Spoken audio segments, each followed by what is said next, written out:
যখন আমরা কোনো বনে প্রবেশ করি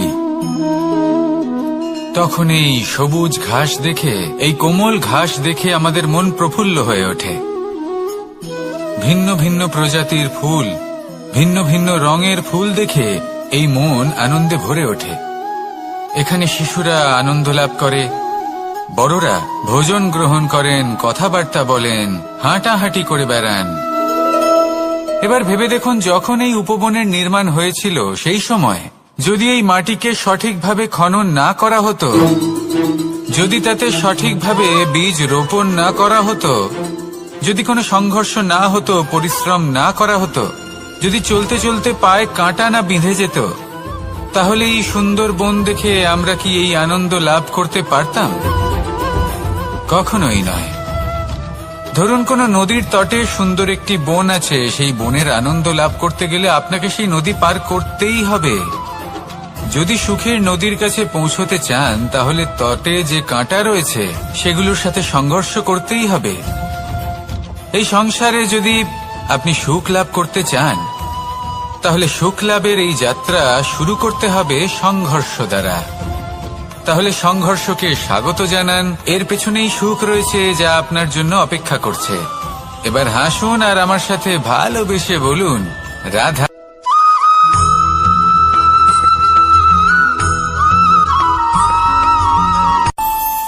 আমাদের মনে যখন কোনো প্রশ্ন ওঠে, কোনো দ্বন্দ্ব জাগে, তখন আমরা যাই আমাদের গুরুর কাছে, আমাদের আরাধ্যের কাছে গিয়ে জিজ্ঞেস করি।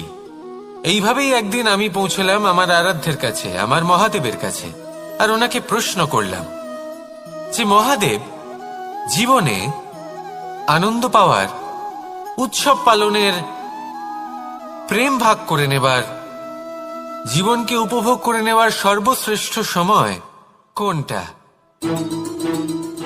মহাদেব হাসলেন আর উনি বললেন, জীবনে উৎসব পালনের সবথেকে শ্রেষ্ঠ দিন হল মৃত্যুর ঠিক আগের দিনটা।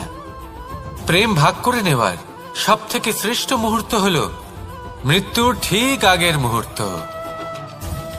জীবনকে উপভোগ করে নেওয়ার সর্বশ্রেষ্ঠ প্রহর হল মৃত্যুর এক প্রহর পূর্বে। তখন আমি চমকে গেলাম। আমি বললাম, কিন্তু মহাদেব, মৃত্যু তো অনিশ্চিত, আমরা জানিও না কবে আমাদের মৃত্যু হবে। মহাদেব আবার হাসলেন।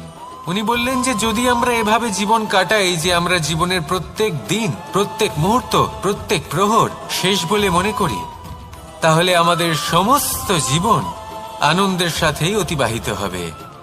কি বলেন?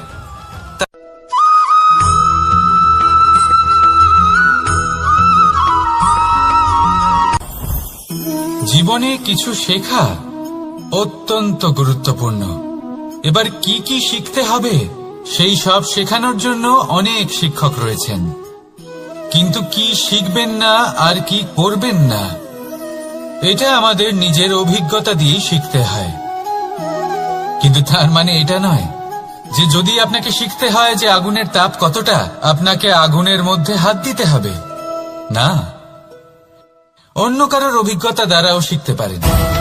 প্রশ্ন শুধুমাত্র একটাই যে আপনি কি শিখতে চান নাকি চান না। যদি আপনি এটাই ভাবেন যে আমি শুধুই নিজের অভিজ্ঞতা দ্বারাই শিখতে চাই, তাহলে জীবনকাল ছোট মনে হবে, অনেক কিছুই শিখতে পারবেন না। তাই নিজের সাথে সাথে বড়দের অভিজ্ঞতা দ্বারাও শেখা শুরু করে দিন। এই সংসারের অভিজ্ঞতা দ্বারা শিখতে শুরু করে দিন। আর এটা নিশ্চিত রূপে শেখা আবশ্যক যে কখন কি করবেন না, কোথায় থামতে হবে আর কোথায় থামবেন না। তাহলে আসুন আর আমার সাথে ভালোবেসে বলুন, রাধা রাধা।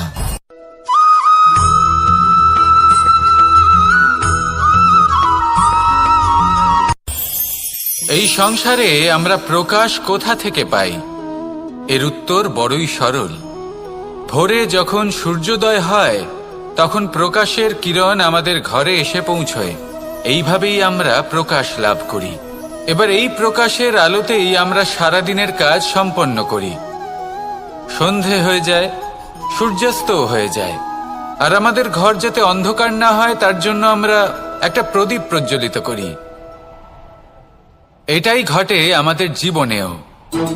এবার প্রবাহমান আয়ুর সাথে আমরা আমাদের অন্তরে যদি একটা প্রদীপ প্রজ্বলিত করে নিই, তাহলে বিষয়টাই অন্যরকম হবে। এবার আপনি বলবেন কোন প্রকাশের কথা বলছি যা আমাদের অন্তরে জাগ্রত করা সম্ভব?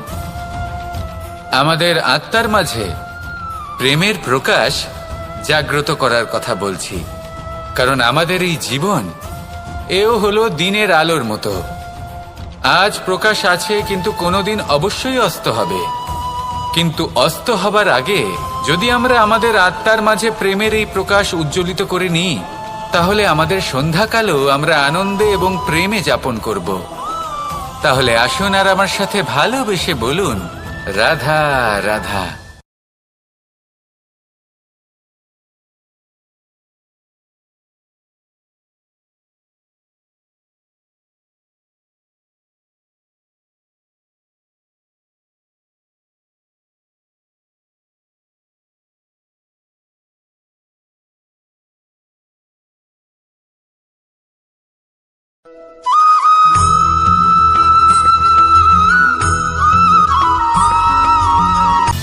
সময়, জীবন, কাল। দেখতে গেলে এই তিনটি শব্দ একটি শব্দেরই সমার্থক শব্দ মনে হয়, কিন্তু এই শব্দগুলির অর্থ কি সমান? কখনোই নয়। হ্যাঁ, এই সময় চলতে থাকে, জীবন চলতে থাকে, কালচক্র চলতে থাকে। এই সময় কেটে যায়, কিন্তু এই জীবন একে যাপন করতে হয়। কি বলেন? এই জীবনে কিছু করুন বা কিছু না করুন, জীবন এমনি কেটে যাবে, আপনি জানতেও পারবেন না। কিন্তু সেটা আমাদের উদ্দেশ্য নয়, একে যাপন করতে হবে। এই জীবনে প্রেরণা পেতে শিখুন, প্রেরণা দিতে শিখুন, আহ্বান গ্রহণ করতে শিখুন, আহ্বান জানাতে শিখুন, মহান কাজ করতে শিখুন, ধন্যাত্মক বোধ জাগিয়ে তুলুন। জীবন অতিবাহিত করার অর্থ কি তা আপনি শিখে যাবেন। কারণ সময় কেটে যায়, সমস্ত যুগ কেটে যায়, কিন্তু জীবনের রীতি জীবন কাটিয়ে দেওয়া নয়, জীবন যাপন করা। এই জীবন সম্পূর্ণরূপে অনুভব করতে হবে, নতুন পথ বানাতে হবে। এবারে যদি এই জীবন বাঁচার সময় একবার ভেবে দেখুন, যদি মনে প্রেম থাকে, সদ্ভাবনা থাকে, তাহলে কি হবে? এই জীবনকে বাঁচার অনুভূতিটাই অন্যরকম হয়ে যাবে, একটা আনন্দময় অনুভূতি লাভ করবেন। তাহলে এটাই করুন আর আমার সাথে ভালোবেসে বলুন, রাধা রাধা।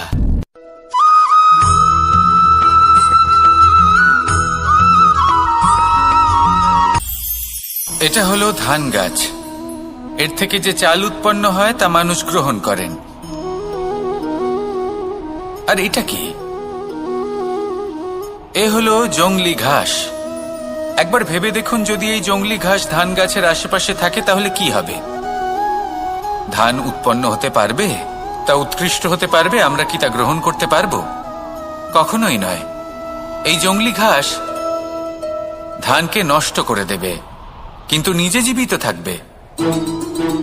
এটাই হলো আজকের শিক্ষা। এই সংসারে যদি আপনি নীতির পথে চলতে চান, উচিত কর্ম করতে চান, সংসারকে সেবা করতে চান, তাহলে জংলি ঘাসের মতো ব্যক্তিদের থেকে সবসময় দূরে থাকতে হবে। সেই ব্যক্তি যারা দুর্নীতি এবং মিথ্যা দ্বারা পরিপূর্ণ, যাদের ব্যবহার অশুভ, যাদের অনেক অশুভ গুণ রয়েছে, তারা সঠিক নয়। সেই সকল ব্যক্তি যাদের চরিত্র অত্যন্ত দুষ্ট হয়, তারা হয় শুভ চরিত্রের ব্যক্তিকে একদম নষ্ট করে দেয়, নয় নিজের মতো বানিয়ে তোলে। তাই যদি আপনি নীতির পথে চলতে চান, এই সংসারের জন্য শুভ কর্ম করতে চান, তাহলে সেই সঙ্গ লাভ করুন যে সঙ্গ জ্ঞানে পরিপূর্ণ, যাদের মধ্যে অনেক গুণ আছে, যাদের থেকে প্রতিদিন কিছু শিখতে পারবেন। এমন ব্যক্তির সাথে জীবন অতিবাহিত করুন, দুরাচারীদের থেকে দূরে থাকুন। তবেই এই মন প্রসন্ন হয়ে বলবে, রাধা রাধা।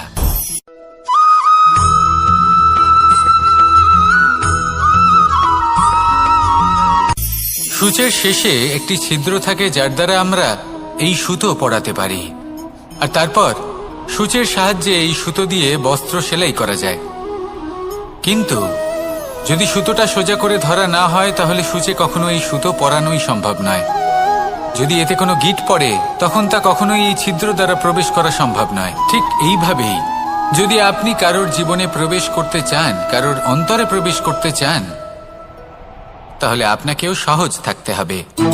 এতে কোনো গিঁট থাকলে চলবে না, অর্থাৎ মনে যাতে কোনো মালিন্য না থাকে, যেন কোনো কুচিন্তা না থাকে। যদি এসব থাকে তাহলে আপনি কখনো কারোর জীবনে প্রবেশ করতে পারবেন না। আর যদি কোনোভাবে আপনি প্রবেশ করেও যান তাহলে তার মনে ঘর করতে পারবেন না। নিজেকে এই সুতোর মতন করে তুলুন, সহজ। মনে যেন কোনো কুচিন্তা না থাকে, সবার প্রতি যেন সদ্ভাবনা থাকে, শুভ চিন্তা থাকে। এমনটা করতে থাকুন। এমন একটা দিন আসবে যেদিন এই সমস্ত সংসারের ব্যক্তির মনে আপনি বাস করবেন, আর তখন এই মন প্রসন্ন হয়ে বলবে, রাধা রাধা।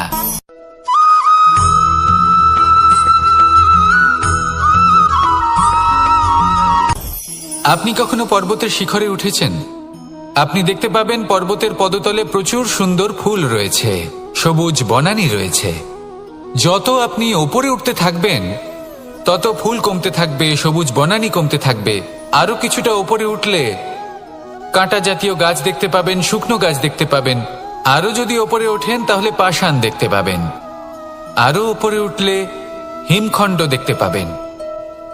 এই যে পর্বত, তা মনুষ্য জীবনের সবথেকে উত্তম উদাহরণ।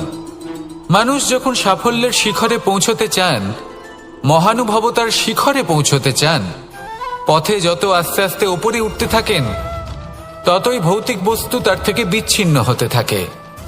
যদি তিনি সেই ভৌতিক বস্তুগুলি ত্যাগ না করতে পারেন তাহলে কখনোই সেই স্থানে পৌঁছতে পারবেন না। আর মানুষ যদি উচিত ত্যাগ করতে পারেন, পথে অগ্রসর হতে থাকেন, এগোতে থাকেন, তাহলে একদিন না একদিন তিনি মহানুভবতার, জ্ঞানের, সাফল্যের হিমের স্বাদ অবশ্যই লাভ করবেন। মনে রাখবেন, মানব জীবনে ত্যাগ হলো অত্যন্ত গুরুত্বপূর্ণ অংশ। আসুন আমার সাথে ভালোবেসে বলুন, রাধা রাধা।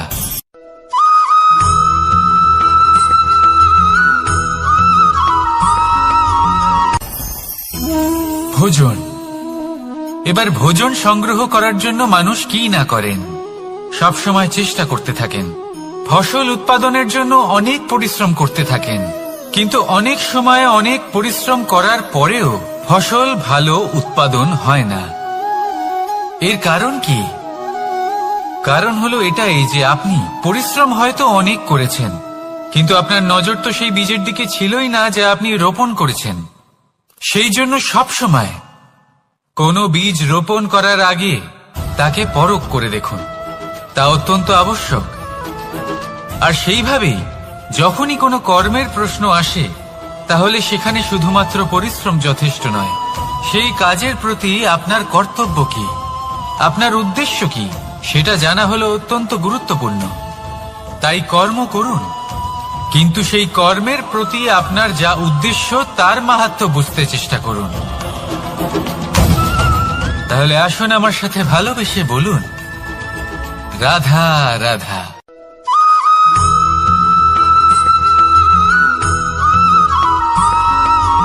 বসন্ত ঋতু, এই সময় মন আনন্দে ভরে থাকে। এমন মনে হয় যেন আমরা আকাশে বিচরণ করতে চলে যাই, কিন্তু সেটা তো সম্ভব নয়। সেই জন্য হয়তো আমরা ঘুড়ি ওড়াই, এই ঘুড়িকে নিজেদের প্রতিরূপ মনে করে। এবার অনেক মানুষ আছেন যারা ঘুড়ি ওড়ান, কিন্তু এই কর্মের সারমর্ম কি সেটা কজন বুঝতে পারেন? আপনি এটা মনে করুন যে আপনি হলেন সেই ঘুড়ি, আর এই সুতো যিনি ধরে রয়েছেন তিনি হলেন পরমাত্মা। আর এই সুতো যেখান থেকে শুরু হয় সেই লাটাই হলো আমাদের কর্মচক্র। এবার আপনি নিজেই অনুমান করুন যে এই উড়ান কার ওপর নির্ভরশীল, পরমাত্মার ওপর আর আপনার কর্মের ওপর। যদি পরমাত্মা আপনার হাত ধরে থাকেন, আপনার সাথে থাকেন, যদি আপনি শুভ কর্ম করতে থাকেন, আপনি এই আকাশে উড়তে থাকবেন। কিন্তু কোথাও কোথাও যদি পরমাত্মার সাথে এই বন্ধন ছিন্ন হয়, আপনার কর্মচক্র খারাপ হয়ে যায় বা থেমে যায়, তাহলে আপনার এই ঘুড়ি কেটে যাবে আর দূরে কোনো গাছের ডালে গিয়ে আটকে যাবে। তাই শুধুমাত্র ঘুড়ি ওড়াবেন না, তার থেকে শিখুন।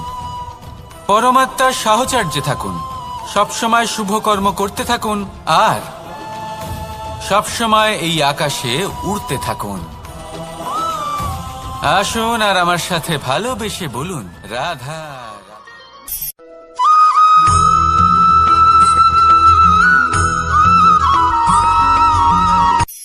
এই সংসারে সাফল্য লাভ করার জন্য জ্ঞানের প্রয়োজন হয়, পরিশ্রমের প্রয়োজন হয়, দৃঢ় নিষ্ঠার প্রয়োজন হয়, নিরন্তর চেষ্টা করা প্রয়োজনীয়।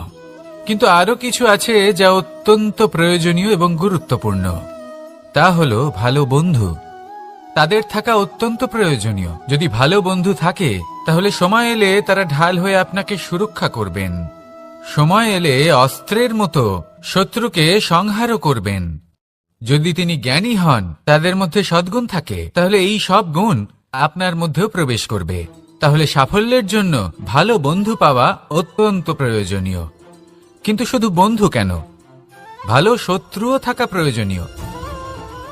এবার আপনি ভাববেন, আমি কি বললাম? যদি আপনার জীবনেও ভালো অর্থাৎ শক্তিশালী শত্রু থাকে, তাহলে আপনিও শক্তিশালী হতে থাকবেন। এই শত্রু আপনাকে প্রেরিত করবে আরো বেশি শক্তিশালী হয়ে ওঠার। কখনো কোনো হরিণকে দেখুন, তীব্র গতিতে দৌড়তে থাকে।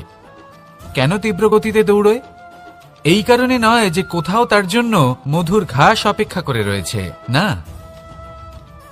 সে এই কারণে তীব্র গতিতে দৌড়য় কারণ সেটা না করলে তার পেছনে একটি সিংহ আছে যে ওকে নিজের ভোজন করে ফেলবে। তাই জীবনে বিপদ, সংকট, এই সবকিছুও হলো অত্যন্ত গুরুত্বপূর্ণ।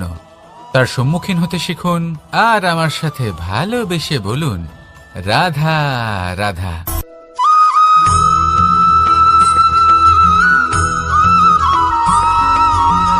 ভালো, শুধু ওনাদের কঠোর ব্যবহার দেখলে আমরা একটু ভয় পেয়ে যাই। এবার ওনাদের এই কঠোর ব্যবহার আমাদের ভালো না লাগলেও অত্যন্ত আবশ্যক, কারণ মাতার থেকে আমরা যে শক্তি লাভ করি তা যেন নিয়ন্ত্রণ হারিয়ে বিধ্বংসী না হয়ে ওঠে। আমরা যেন কোনো কুপথে না চলে যাই, আমরা কখনো যেন দোষ না করে ফেলি। শুধু সেই জন্য পিতা এবং গুরু একটু কঠোর হয়ে ওঠেন এবং ওনাদের এই কঠোর আচরণ ভবিষ্যতে গিয়ে আমরা অবশ্যই বুঝতে পারি। জীবনে কিছু বছর আমরা এগিয়ে যাই আর তারপর আমরা বুঝতে পারি যে বাবা এবং গুরু আমাদের যথেষ্ট ভালোবাসতেন, কিন্তু ওনাদের ভালোবাসার বহিঃপ্রকাশ আলাদা। প্রয়োজনীয় হলো এটা দেখার, এটা বোঝার যে শুরু থেকে আমাদের প্রতি ওনাদের আচরণ কেমন ছিল। ওনাদের কঠোর হওয়ার পেছনে ওনাদের ভালোবাসাটা বোঝার চেষ্টা করুন, ওনাদের চিন্তাটা বোঝার চেষ্টা করুন, ওনাদের পথপ্রদর্শনের আড়ালে আপনার ভবিষ্যতের জন্য যে পরিকল্পনা ওনারা করেছেন সেটা বোঝার চেষ্টা করুন। তখন আপনারা বুঝতে পারবেন ওনাদের ভালোবাসাকে। আপনার মনের মধ্যে আপনা থেকেই ওনাদের প্রতি সম্মান জেগে উঠবে। নিজের পিতা এবং নিজের গুরু এই দুজনের প্রতি কৃতজ্ঞতা প্রকাশ করুন আর আমার সাথে ভালোবেসে বলুন, রাধা রাধা।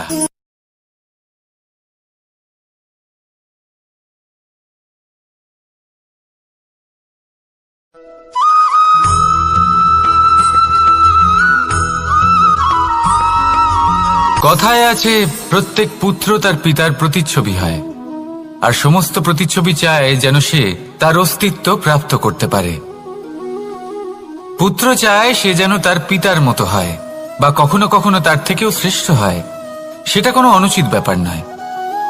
অনুচিত তখন হয় যখন পুত্র নিজের পিতার মতো হবার স্বপ্ন পূরণ করতে গিয়ে বা তার থেকেও শ্রেষ্ঠ হওয়ার স্বপ্ন পূরণে অনুচিত পথের আশ্রয় নেয়।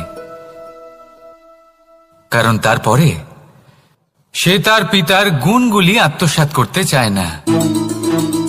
সে শুধুই এটা চায় যে সংসারের চোখে যেন আমি শ্রেষ্ঠ প্রমাণিত হই।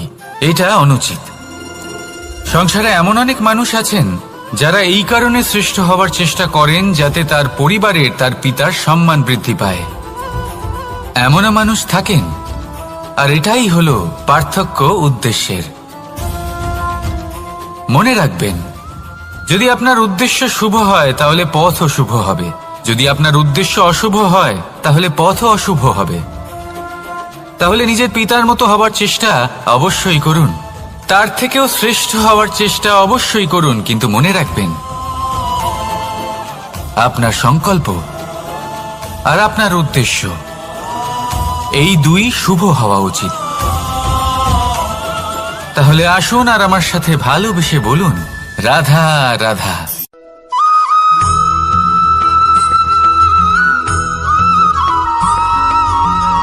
আপনি কখনো কোনো বাজকে নিজের বাসা বানাতে দেখেছেন? এই বাজ যখনই কোনো বাসা বানায় তখন উঁচু গাছের ডালে বা কোনো পর্বতের শিখরে বাসা বানায়, অনেক উচ্চতায়, আর সেখানে তার সন্তানও জন্মগ্রহণ করে। যখন এই সন্তানেরা জন্মায় তখন এই বাজ খুবই ভালোবেসে এবং খুব সাবধানে এদের পালন পোষণ করে, নিজের ঠোঁট দিয়ে তাদের ঠোঁটে খাবার পরিবেশন করে। কিন্তু যেই সেই সন্তানেরা হৃষ্টপুষ্ট হয়ে যায় এবং সেই কথা বাজ নিজে বুঝতে পেরে যায়, সেই বাজ নিজেই সেই বাসা ছিন্ন ভিন্ন করে দেয়। সেই সন্তান যাদের সবেমাত্র ডানা গজিয়েছে, কিভাবে উড়তে হয় তারা জানে না, সেই সন্তানগুলিকে উচ্চতা থেকে ঠেলে দেয়। সেই সন্তান প্রথমে ভয়ভীত হয়ে যায়, তারা সামনে মৃত্যুকে দেখতে পেয়ে ভয়ের কারণে তাদের ডানা ঝাপটাতে থাকে, আর সেই প্রক্রিয়াতেই সেই সন্তানগুলি উড়তে শুরু করে দেয়। এবার এই ঘটনায় আমরা কি শিক্ষা পেতে পারি? এটাই, যদি আপনি মাতা পিতা হন তাহলে নিজের সন্তানকে অবশ্যই স্নেহ করুন, কিন্তু তাদেরকে নিজের আঁচলের তলায় বেঁধে রাখবেন না। যদি আপনি চান আপনার সন্তান জীবনে উন্নতি করুক, তাহলে নিজের মুঠো থেকে তাদের স্বতন্ত্র করে দিন, এই সংসারে সংঘর্ষ করতে দিন। সেই সন্তান নিজেই বুঝতে পারবে যে জন্মের সময় পাওয়া ডানা কি করে ব্যবহার করতে হয়, আর আপনার চোখের সামনে আপনার সন্তান এই আকাশে উড়তে থাকবে। তাহলে আসুন আমার সাথে ভালোবেসে বলুন, রাধা রাধা।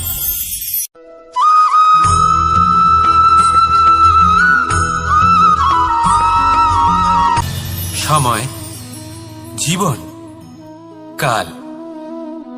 দেখতে গেলে এই তিনটি শব্দ একটি শব্দেরই সমার্থক শব্দ মনে হয়, কিন্তু এই শব্দগুলির অর্থ কি সমান? কখনোই নয়। হ্যাঁ, এই সময় চলতে থাকে, জীবন চলতে থাকে, কালচক্র চলতে থাকে। এই সময় কেটে যায়, কিন্তু এই জীবন একে যাপন করতে হয়। কি বলেন? এই জীবনে কিছু করুন বা কিছু না করুন, জীবন এমনি কেটে যাবে, আপনি জানতেও পারবেন না। কিন্তু সেটা আমাদের উদ্দেশ্য নয়, একে যাপন করতে হবে। এই জীবনে প্রেরণা পেতে শিখুন, প্রেরণা দিতে শিখুন, আহ্বান গ্রহণ করতে শিখুন, আহ্বান জানাতে শিখুন, মহান কাজ করতে শিখুন, ধন্যাত্মক বোধ জাগিয়ে তুলুন। জীবন অতিবাহিত করার অর্থ কি তা আপনি শিখে যাবেন, কারণ সময় কেটে যায়, সমস্ত যুগ কেটে যায়, কিন্তু জীবনের রীতি জীবন কাটিয়ে দেওয়া নয়, জীবন যাপন করা। এই জীবন সম্পূর্ণরূপে অনুভব করতে হবে, নতুন পথ বানাতে হবে। এবারে যদি এই জীবন বাঁচার সময় একবার ভেবে দেখুন, যদি মনে প্রেম থাকে, সদ্ভাবনা থাকে, তাহলে কি হবে? এই জীবনকে বাঁচার অনুভূতিটাই অন্যরকম হয়ে যাবে, একটা আনন্দময় অনুভূতি লাভ করবেন। তাহলে এটাই করুন আর আমার সাথে ভালোবেসে বলুন, রাধা রাধা।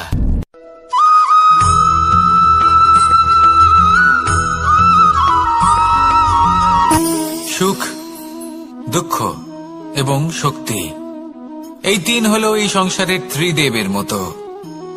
আমাদের জীবনে যা কিছু ঘটছে এই তিনটির ভিত্তির উপরেই হচ্ছে।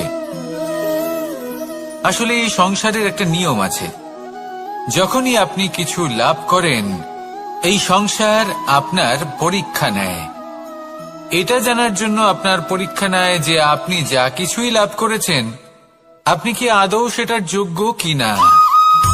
ঠিক সেইভাবেই এই সুখ, দুঃখ এবং শক্তি আপনার পরীক্ষা নিয়ে থাকে। যখন সুখ আসে তখন সে আপনার পরীক্ষা নেয় যে আপনার মধ্যে অহংবোধ জাগ্রত হয়নি তো। যদি অহংবোধ চলে আসে তাহলে সুখ সেখানেই সঙ্গ ত্যাগ করে। দুঃখ আপনার ধৈর্যের পরীক্ষা নিতে থাকে, আর যদি আপনার মধ্যে ধৈর্য না থাকে তাহলে এটা আপনাকে আরো বেশি দুঃখের গভীর অন্ধকারে ঠেলে দেবে। সেখানে শক্তি পরীক্ষা নেয় আপনার বিনম্রতার। যদি আপনি বিনম্র না হন তাহলে হয় এই শক্তি আপনার সঙ্গ ত্যাগ করবে, নয় এই শক্তি বিনম্রতার অভাবে আপনার পতনের কারণ হতে পারে। এই সংসারে যে কোনো ব্যক্তি যিনি এই পরীক্ষায় উত্তীর্ণ হয়ে থাকেন এই জীবনে তিনি সাফল্য লাভ করেন। আসুন আমার সাথে ভালোবেসে বলুন, রাধা রাধা।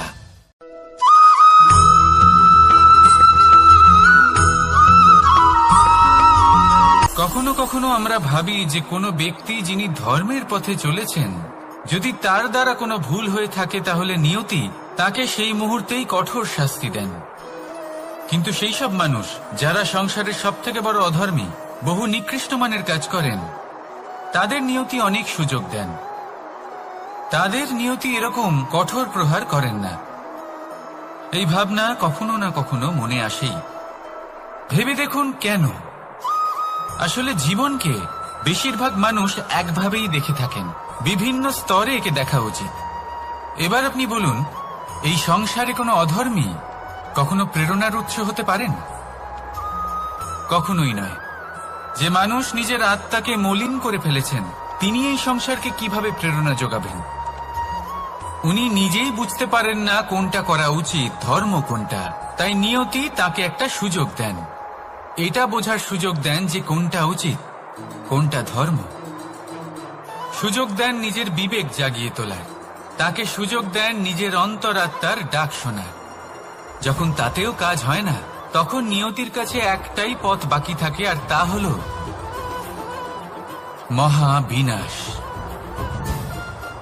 মহাবিনাশ হয়তো দেরিতেই আসতে পারে, কিন্তু তা অবশ্যই আসবে। আর যখন মহাবিনাশ আসে তখন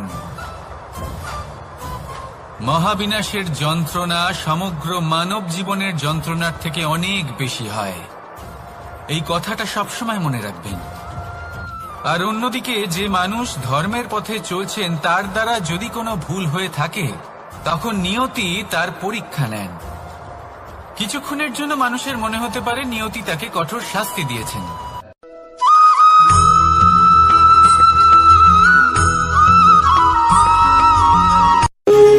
যখন মানুষের মৃত্যু হয় তখন কি হয়? অনেক সংখ্যক মানুষ শোক পালন করতে চলে আসেন। যে ব্যক্তি মৃত্যু লাভ করেছেন তার অনেক বস্তু থাকে যেগুলো তার প্রিয়, যেগুলো তিনি ব্যবহার করেছেন। তার শয্যা, তার বস্ত্র, তার আভূষণ সবকিছু তার থেকে বিচ্ছিন্ন করা হয় এবং খালি হাতে তাকে শ্মশানের উদ্দেশ্যে রওনা করা হয়। আমি আপনাকে এই প্রশ্ন করতে চাই, আপনি এই সংসারে কি অর্জন করেছেন? ধন সম্পত্তি, বস্ত্র, আভূষণ, এই সবকিছু যে আপনি অর্জন করেছেন আপনার মৃত্যুর পরে তা আপনার থেকে দূর হয়ে যাবে। এর উত্তর হলো একটাই, আপনার কর্ম। শুধু সেটাই আছে যা একান্ত আপনার, আর শুধু সেটাই এই সংসার থেকে চলে যাওয়ার পরেও সংসারেই জীবিত থাকবে। যদি আপনি দুষ্কর্ম করেন তাহলে এই সংসার আপনাকে একটি অনুচিত উদাহরণ হিসেবে মনে রাখবে যে এই ব্যক্তি খুব পাপী ছিল, অনুচিত কর্ম করতেন। যে পথে তিনি চলেছেন সেই পথে কারোর চলা উচিত নয়। সেখানেই যদি আপনি সৎকর্ম করেন তাহলে সংসার চিরকাল এটাই বলবে যে খুব ভালো মানুষ ছিলেন, সবাইকে ভালোবাসতেন, সবাইকে সাহায্য করতেন, আমার খুব প্রিয় মানুষ ছিলেন। এটাই হলো শ্রেষ্ঠ কর্ম।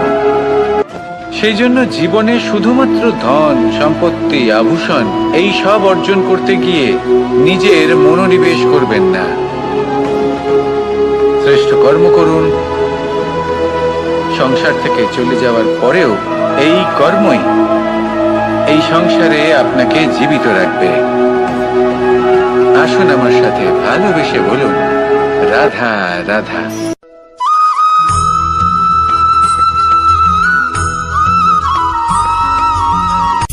সূচের শেষে একটি ছিদ্র থাকে, যার দ্বারা আমরা এই সুতো পরাতে পারি।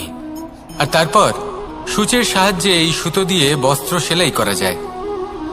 কিন্তু যদি সুতোটা সোজা করে ধরা না হয়, তাহলে সূচে কখনো এই সুতো পরানোই সম্ভব নয়। যদি এতে কোনো গিঁট পড়ে, তখন তা কখনোই এই ছিদ্র দ্বারা প্রবেশ করা সম্ভব নয়। ঠিক এইভাবেই যদি আপনি কারোর জীবনে প্রবেশ করতে চান, কারোর অন্তরে প্রবেশ করতে চান, তাহলে আপনাকেও সহজ থাকতে হবে। এতে কোনো গিঁট থাকলে চলবে না, অর্থাৎ মনে যাতে কোনো মালিন্য না থাকে, যেন কোনো কুচিন্তা না থাকে। যদি এসব থাকে, তাহলে আপনি কখনো কারোর জীবনে প্রবেশ করতে পারবেন না। আর যদি কোনোভাবে আপনি প্রবেশ করেও যান, তাহলে তার মনে ঘর করতে পারবেন না। নিজেকে এই সুতোর মতন করে তুলুন, সহজ। মনে যেন কোনো কুচিন্তা না থাকে, সবার প্রতি যেন সদ্ভাবনা থাকে, শুভ চিন্তা থাকে। এমনটা করতে থাকুন। এমন একটা দিন আসবে যেদিন এই সমস্ত সংসারের ব্যক্তির মনে আপনি বাস করবেন। আর তখন এই মন প্রসন্ন হয়ে বলবে, রাধা রাধা।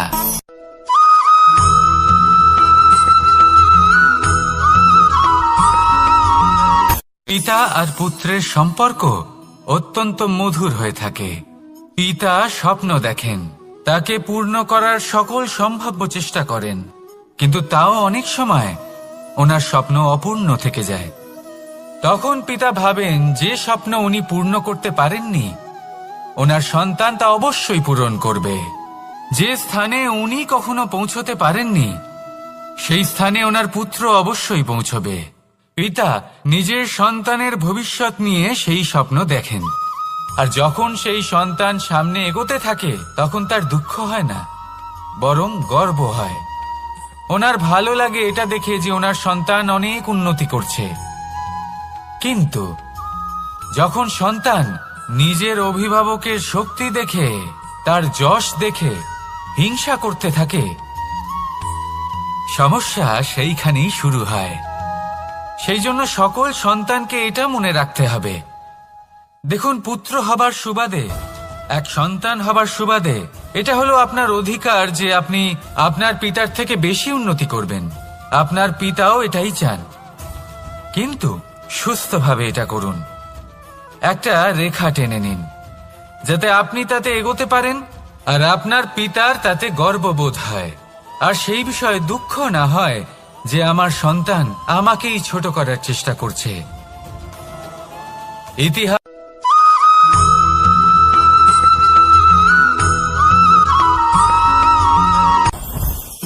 জীবনে কিছু শেখা অত্যন্ত গুরুত্বপূর্ণ।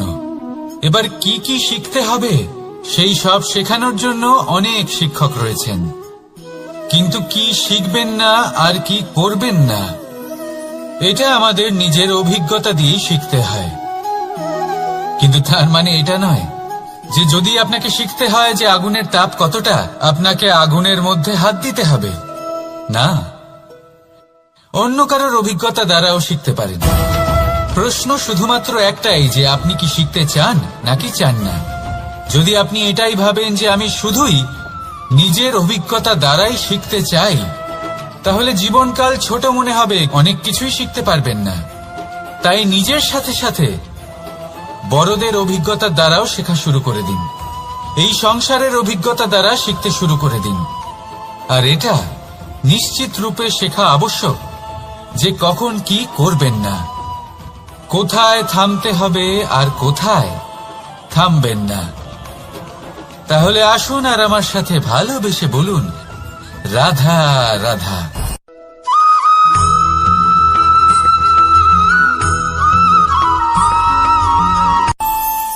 আমাদের মনে যখন কোনো প্রশ্ন ওঠে, কোনো দ্বন্দ্ব জাগে, তখন আমরা যাই আমাদের গুরুর কাছে, আমাদের আরাধ্যের কাছে গিয়ে জিজ্ঞেস করি। এইভাবেই একদিন আমি পৌঁছলাম আমার আরাধ্যের কাছে, আমার মহাদেবের কাছে। আর ওনাকে প্রশ্ন করলাম যে মহাদেব, জীবনে আনন্দ পাওয়ার উৎসব পালনের, প্রেম ভাগ করে নেবার, জীবনকে উপভোগ করে নেওয়ার সর্বশ্রেষ্ঠ সময় কোনটা? মহাদেব হাসলেন আর উনি বললেন, জীবনে উৎসব পালনের সবথেকে শ্রেষ্ঠ দিন হল মৃত্যুর ঠিক আগের দিনটা। প্রেম ভাগ করে নেওয়ার সবথেকে শ্রেষ্ঠ মুহূর্ত হল মৃত্যুর ঠিক আগের মুহূর্ত। জীবনকে উপভোগ করে নেওয়ার সর্বশ্রেষ্ঠ প্রহর হল মৃত্যুর এক প্রহর পূর্বে। তখন আমি চমকে গেলাম। আমি বললাম, কিন্তু মহাদেব, মৃত্যু তো অনিশ্চিত, আমরা জানিও না কবে আমাদের মৃত্যু হবে। মহাদেব আবার হাসলেন। উনি বললেন যে যদি আমরা এভাবে জীবন কাটাই যে আমরা জীবনের প্রত্যেক দিন, প্রত্যেক মুহূর্ত, প্রত্যেক প্রহর শেষ বলে মনে করি, তাহলে আমাদের সমস্ত জীবন আনন্দের সাথেই অতিবাহিত হবে। কি বলেন?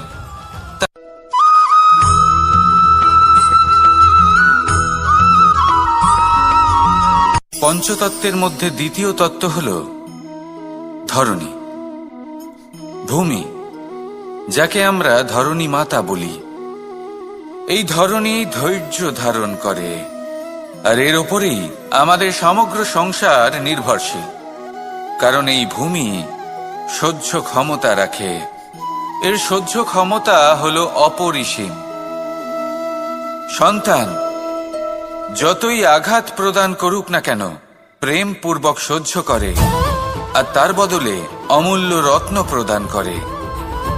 সন্তান যদি হাল চালায়, তাহলে তার বদলে তাকে অন্ন প্রদান করে। এটাই হলো ধরণী। এবার এর থেকে আমরা কি শিক্ষা পেতে পারি? এটাই যে কারোর জন্য কিছু করা বা কাউকে কিছু দেওয়া মনে কোনো কামনা ছাড়াই।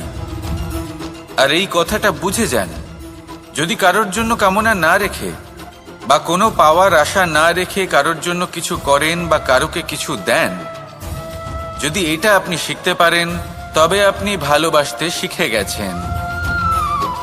আর সেই জন্যই এই ধরিত্রীকে মাতা বলা হয়।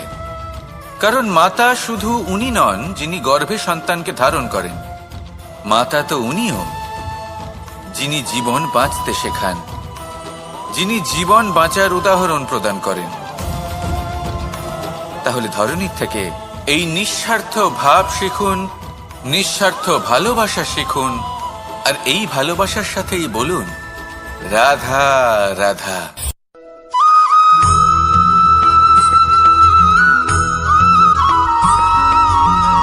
এই সংসারে কোনো বস্তু হোক বা ব্যক্তি হোক, তার একার গুরুত্ব কিন্তু খুব বেশি নয়।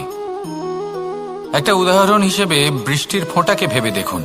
যদি একটি বৃষ্টির ফোঁটা হয় তাহলে তার খুব বেশি গুরুত্ব থাকে না, কিন্তু যখন সহস্র বৃষ্টির ফোঁটা মেঘের মধ্যে দিয়ে ঝরে পড়ে, তখন সেটা বর্ষার রূপ ধারণ করে।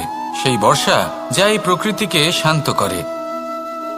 সেইভাবেই পাথরের ছোট টুকরো, তার খুব বেশি গুরুত্ব থাকে না, কিন্তু যখন অসংখ্য পাথরের টুকরো একত্রিত হয় তখন তা পর্বতের আকার ধারণ করে।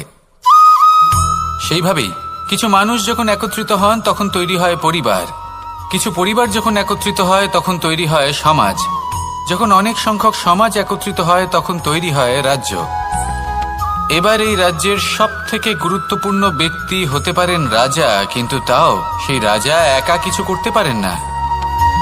যুদ্ধ লড়ার সময় তারও নিজের সৈন্যদলকে প্রয়োজন পড়ে। কিন্তু এই সংসারে এমন একজন ব্যক্তি আছেন যিনি একাই সব কাজ করতে থাকেন, এবং সেই ব্যক্তি হলেন মা। আমাদের জীবনে একজন পিতার ভূমিকা কিন্তু নিঃসন্দেহে অমূল্য, কিন্তু আমাদের সকলের জীবনে যে ভূমিকা একজন মায়ের তা অন্য কারোর থাকে না। একজন মা একাই সন্তানকে বড় করতে পারেন, সংস্কারী করে তুলতে পারেন, তার জন্য পরিশ্রম করেন। আর এত কিছু কাজ করার পরেও তার কাজের জন্য তিনি প্রশংসা অবশ্য পান না। উল্টে যদি সেই সন্তান অনুচিত পথে চালিত হয়, অনুচিত কর্ম করে, তখন সেই মাকেই অপবাদের পাত্র হয়ে উঠতে হয়। আমাদের জীবনে মায়ের যোগদান কতটা সেটা বুঝুন। আপনাকে বড় করে তোলার জন্য উনি কতটা পরিশ্রম করেছেন সেটা বুঝুন। আজ থেকে, এখন থেকে, এই মুহূর্ত থেকে মাকে সম্মান করতে শিখুন। যখন সময় পাবেন, যখন সুযোগ হবে, তখন তার প্রশংসা করুন। ওনারও ভালো লাগবে। আর মায়ের এই মমতার জন্য, তার এই ভূমিকার জন্য আসুন সবাই মিলে আমরা তাকে প্রণাম করি আর সকলে মিলে ভালোবেসে বলি, রাধা রাধা।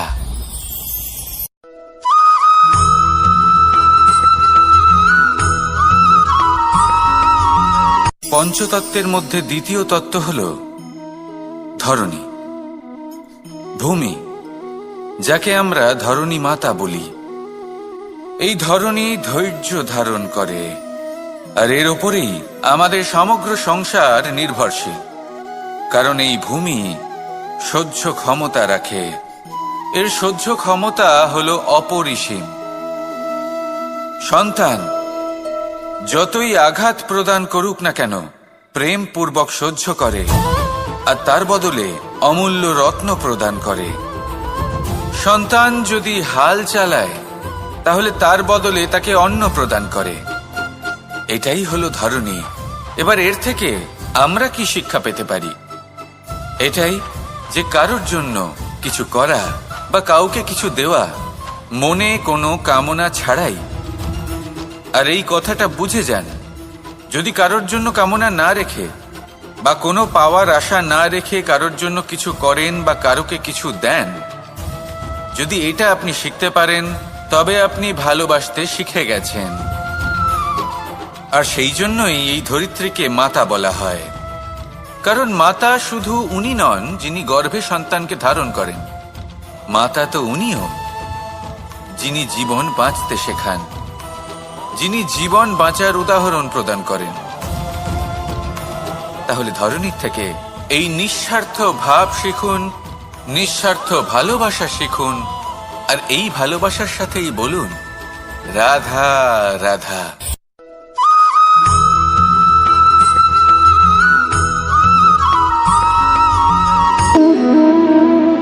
সম্পর্ক হলো আমাদের জীবনের একটি আধার।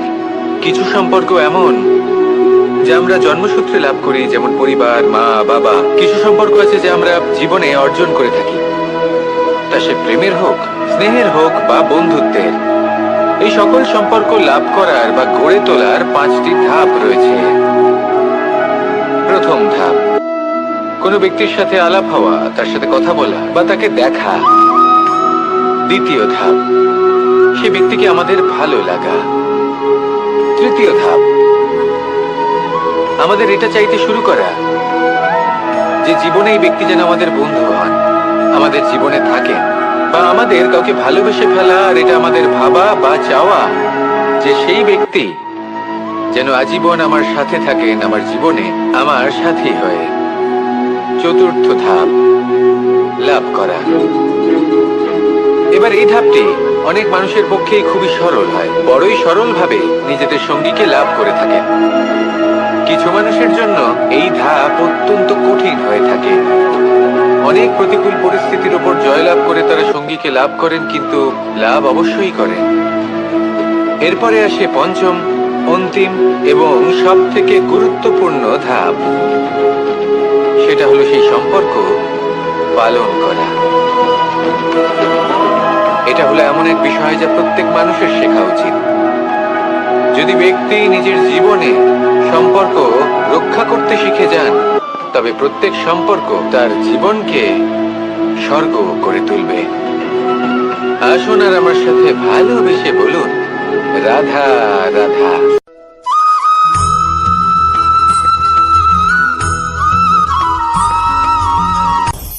আপনি কখনো পর্বতের শিখরে উঠেছেন? আপনি দেখতে পাবেন পর্বতের পদতলে প্রচুর সুন্দর ফুল রয়েছে, সবুজ বনানী রয়েছে। যত আপনি উপরে উঠতে থাকবেন, তত ফুল কমতে থাকবে, সবুজ বনানী কমতে থাকবে। আরো কিছুটা উপরে উঠলে কাঁটা জাতীয় গাছ দেখতে পাবেন, শুকনো গাছ দেখতে পাবেন। আরো যদি উপরে ওঠেন তাহলে পাষাণ দেখতে পাবেন। আরো উপরে উঠলে হিমখণ্ড দেখতে পাবেন। এই যে পর্বত, তা মনুষ্য জীবনের সবথেকে উত্তম উদাহরণ। মানুষ যখন সাফল্যের শিখরে পৌঁছতে চান, মহানুভবতার শিখরে পৌঁছতে চান, পথে যত আস্তে আস্তে উপরে উঠতে থাকেন, ততই ভৌতিক বস্তু তার থেকে বিচ্ছিন্ন হতে থাকে। যদি তিনি সেই ভৌতিক বস্তুগুলি ত্যাগ না করতে পারেন, তাহলে কখনোই সেই স্থানে পৌঁছতে পারবেন না। আর মানুষ যদি উচিত ত্যাগ করতে পারেন, পথে অগ্রসর হতে থাকেন, এগোতে থাকেন, তাহলে একদিন না একদিন তিনি মহানুভবতার, জ্ঞানের, সাফল্যের হিমের স্বাদ অবশ্যই লাভ করবেন। মনে রাখবেন, মানব জীবনে ত্যাগ হলো অত্যন্ত গুরুত্বপূর্ণ অংশ। আসুন আমার সাথে ভালোবেসে বলুন, রাধা রাধা।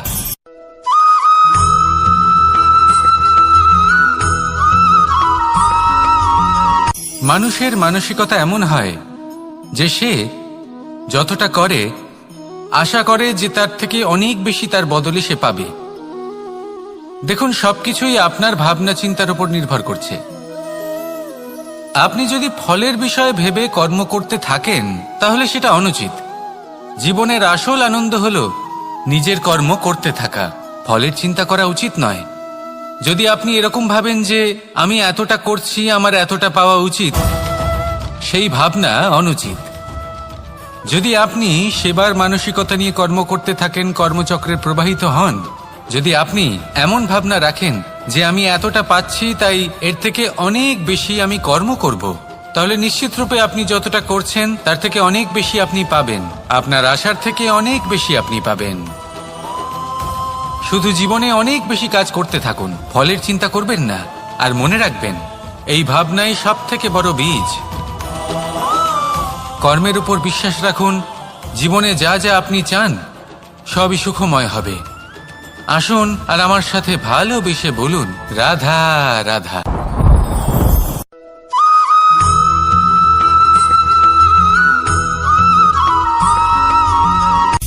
সূচের শেষে একটি ছিদ্র থাকে, যার দ্বারা আমরা এই সুতো পরাতে পারি। আর তারপর সূচের সাহায্যে এই সুতো দিয়ে বস্ত্র সেলাই করা যায়। কিন্তু যদি সুতোটা সোজা করে ধরা না হয়, তাহলে সূচে কখনো এই সুতো পরানোই সম্ভব নয়। যদি এতে কোনো গিঁট পড়ে, তখন তা কখনোই এই ছিদ্র দ্বারা প্রবেশ করা সম্ভব নয়। ঠিক এইভাবেই যদি আপনি কারোর জীবনে প্রবেশ করতে চান, কারোর অন্তরে প্রবেশ করতে চান, তাহলে আপনাকেও সহজ থাকতে হবে। এতে কোনো গিঁট থাকলে চলবে না। অর্থাৎ মনে যাতে কোনো মালিন্য না থাকে, যেন কোনো কুচিন্তা না থাকে। যদি এসব থাকে, তাহলে আপনি কখনো কারোর জীবনে প্রবেশ করতে পারবেন না। আর যদি কোনোভাবে আপনি প্রবেশ করেও যান, তাহলে তার মনে ঘর করতে পারবেন না। নিজেকে এই সুতোর মতন করে তুলুন, সহজ। মনে যেন কোনো কুচিন্তা না থাকে, সবার প্রতি যেন সদ্ভাবনা থাকে, শুভ চিন্তা থাকে। এমনটা করতে থাকুন। এমন একটা দিন আসবে যেদিন এই সমস্ত সংসারের ব্যক্তির মনে আপনি বাস করবেন। আর তখন এই মন প্রসন্ন হয়ে বলবে, রাধা রাধা।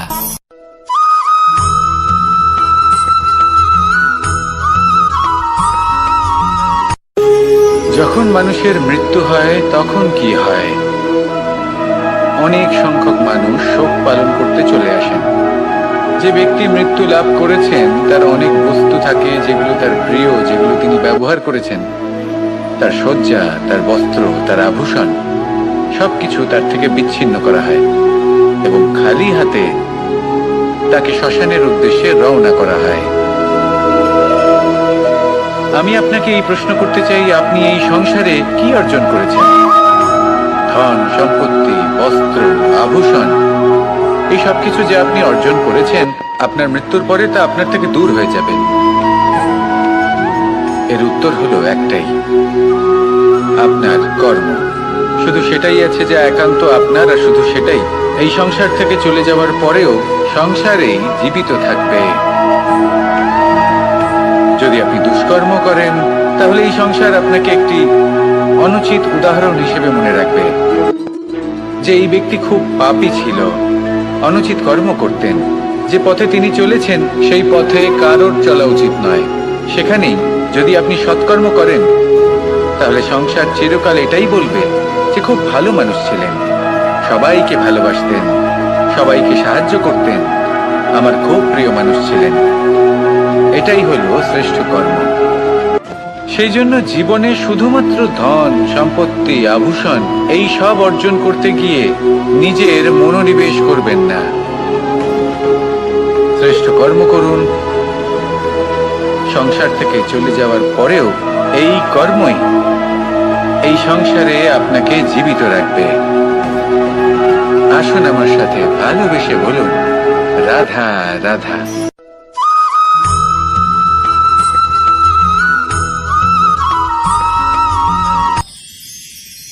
মানুষ তার জীবনে দুই ধরনের পরিস্থিতিকে খুব ভয় পায়। এক, কোনো কারণবশত কারোর সামনে নত হওয়া। দুই, কোনো কারণে নিজের চরিত্র থেকে, নিজের মূল্যবোধ থেকে বিচ্যুত হওয়া। এবার কেন হয় এরকম যে কথায় কথায় কারোর সামনে নত হতে হয়? কেন বারংবার নিজের চরিত্র থেকে চ্যুত হতে হয়? এরকম কেন হয়? এটা তখনই হয় যখন আমাদের শিক্ষা এবং মূল্যবোধের অভাব থাকে। যদি মানুষের মধ্যে প্রকৃত শিক্ষা থাকে, তাহলে এই সংসারে কোনো সময় এবং কারোর সামনেই নত হওয়ার কোনো প্রয়োজন নেই। যদি মানুষের মধ্যে মূল্যবোধ থাকে, তাহলে তাকে নিজের মূল্যবোধ বা চরিত্র থেকে বিচ্যুত হতে হয় না, তা সে যাই হয়ে যাক না কেন। কোনো বালককে যদি জন্ম থেকেই সুশিক্ষার অধিকারী করা হয়, শিক্ষিত করা হয়, মূল্যবোধের অধিকারী করা হয়, তবে সে এই সংসারে এমন কর্ম করবে যাতে সে নিজেকে, নিজের পরিবারকে, সমগ্র সমাজকে গর্বিত করতে পারে। শিক্ষা লাভ করুন, মূল্যবোধ লাভ করুন এবং আমার সাথে ভালোবেসে বলুন, রাধা রাধা।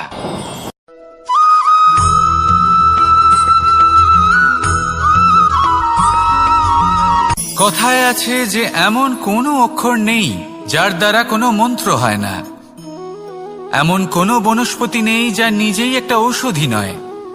পৃথিবীর এমন কোনো ব্যক্তি নেই যার মধ্যে কোনো যোগ্যতা থাকে না। শুধু প্রয়োজন হলো যে ব্যক্তিকে আমরা খুঁজে চলেছি তাকে সঠিকভাবে চিনে নেওয়া। যদি তার যোগ্যতা, তার বিশেষত্ব আমরা বুঝতেই না পারি, তাহলে আর লাভ কি রইল? এই সংসারে এমন অনেক ব্যক্তি রয়েছেন যারা ছোট ছোট অসফলতার কারণে আপনাকে এটা বলে দেবে যে আপনি কোনো কাজের নন, আপনি হলেন মূর্খ, আপনি কিছুই করতে পারবেন না। এইসব কথায় কখনোই বিশ্বাস করবেন না, কারণ আপনি এবং প্রত্যেকটি জীব এই পরমাত্মা এবং এই প্রকৃতির সৃষ্টি, যা অত্যন্ত বিশেষ। যদি আপনাকে উদাহরণ দিই, তাহলে একদিকে আছে তরোয়াল, একটা বড় লম্বা তরোয়াল যার দ্বারা যুদ্ধ করা যায়, জয়লাভ করা যায়। আর অন্যদিকে রয়েছে একটা ছোট্ট সূচ, কিন্তু যে কাজ একটা ছোট্ট সূচ করতে পারে তা একটা তরোয়াল দ্বারা সম্ভব নয়। এর অর্থ হলো এটাই যে প্রত্যেকটা রচনা অত্যন্ত অমূল্য এবং অত্যন্ত বিশেষ হয়।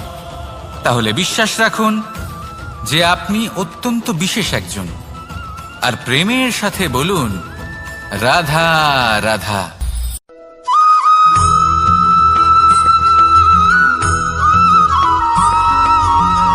এই সংসারে কোনো বস্তু হোক বা ব্যক্তি হোক, তার একার গুরুত্ব কিন্তু খুব বেশি নয়। একটা উদাহরণ হিসেবে বৃষ্টির ফোঁটাকে ভেবে দেখুন। যদি একটি বৃষ্টির ফোঁটা হয় তাহলে তার খুব বেশি গুরুত্ব থাকে না, কিন্তু যখন সহস্র বৃষ্টির ফোঁটা মেঘের মধ্যে দিয়ে ঝরে পড়ে, তখন সেটা বর্ষার রূপ ধারণ করে। সেই বর্ষা যা এই প্রকৃতিকে শান্ত করে। সেইভাবেই পাথরের ছোট টুকরো, তার খুব বেশি গুরুত্ব থাকে না, কিন্তু যখন অসংখ্য পাথরের টুকরো একত্রিত হয় তখন তা পর্বতের আকার ধারণ করে। সেইভাবেই কিছু মানুষ যখন একত্রিত হন তখন তৈরি হয় পরিবার, কিছু পরিবার যখন একত্রিত হয় তখন তৈরি হয় সমাজ, যখন অনেক সংখ্যক সমাজ একত্রিত হয় তখন তৈরি হয় রাজ্য। এবার এই রাজ্যের সবথেকে গুরুত্বপূর্ণ ব্যক্তি হতে পারেন রাজা, কিন্তু তাও সেই রাজা একা কিছু করতে পারেন না। যুদ্ধ লড়ার সময় তারও নিজের সৈন্যদলকে প্রয়োজন পড়ে। কিন্তু এই সংসারে এমন একজন ব্যক্তি আছেন যিনি একাই সব কাজ করতে থাকেন, এবং সেই ব্যক্তি হলেন মা, আমাদের জীবনে একজন পিতার ভূমিকা কিন্তু নিঃসন্দেহে অমূল্য, কিন্তু আমাদের সকলের জীবনে যে ভূমিকা একজন মায়ের তা অন্য কারোর থাকে না। একজন মা একাই সন্তানকে বড় করতে পারেন, সংস্কারী করে তুলতে পারেন, তার জন্য পরিশ্রম করেন। আর এত কিছু কাজ করার পরেও তার কাজের জন্য তিনি প্রশংসা অবশ্য পান না। উল্টে যদি সেই সন্তান অনুচিত পথে চালিত হয়, অনুচিত কর্ম করে, তখন সেই মাকেই অপবাদের পাত্র হয়ে উঠতে হয়। আমাদের জীবনে মায়ের যোগদান কতটা সেটা বুঝুন। আপনাকে বড় করে তোলার জন্য উনি কতটা পরিশ্রম করেছেন সেটা বুঝুন। আজ থেকে, এখন থেকে, এই মুহূর্ত থেকে মাকে সম্মান করতে শিখুন। যখন সময় পাবেন, যখন সুযোগ হবে, তখন তার প্রশংসা করুন, ওনারও ভালো লাগবে। আর মায়ের এই মমতার জন্য, তার এই ভূমিকার জন্য আসুন সবাই মিলে আমরা তাকে প্রণাম করি, আর সকলে মিলে ভালোবেসে বলি, রাধা রাধা।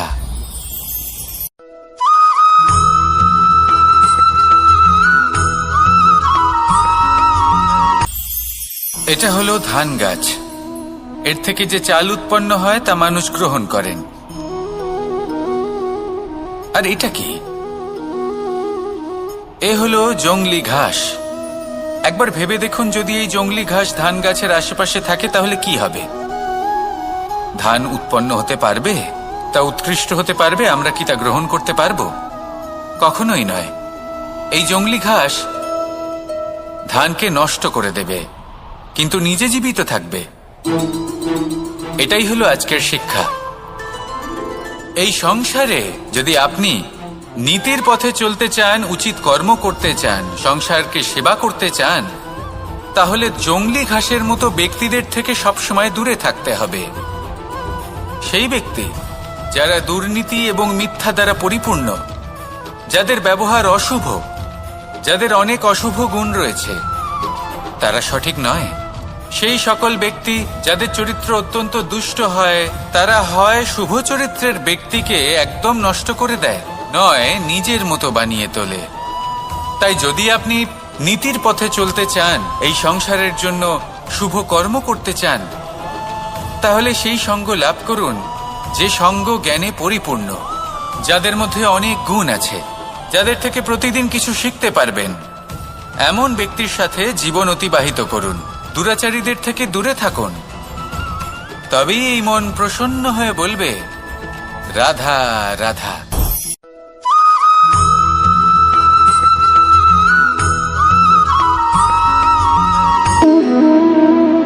সম্পর্ক হলো আমাদের জীবনের একটি আধার।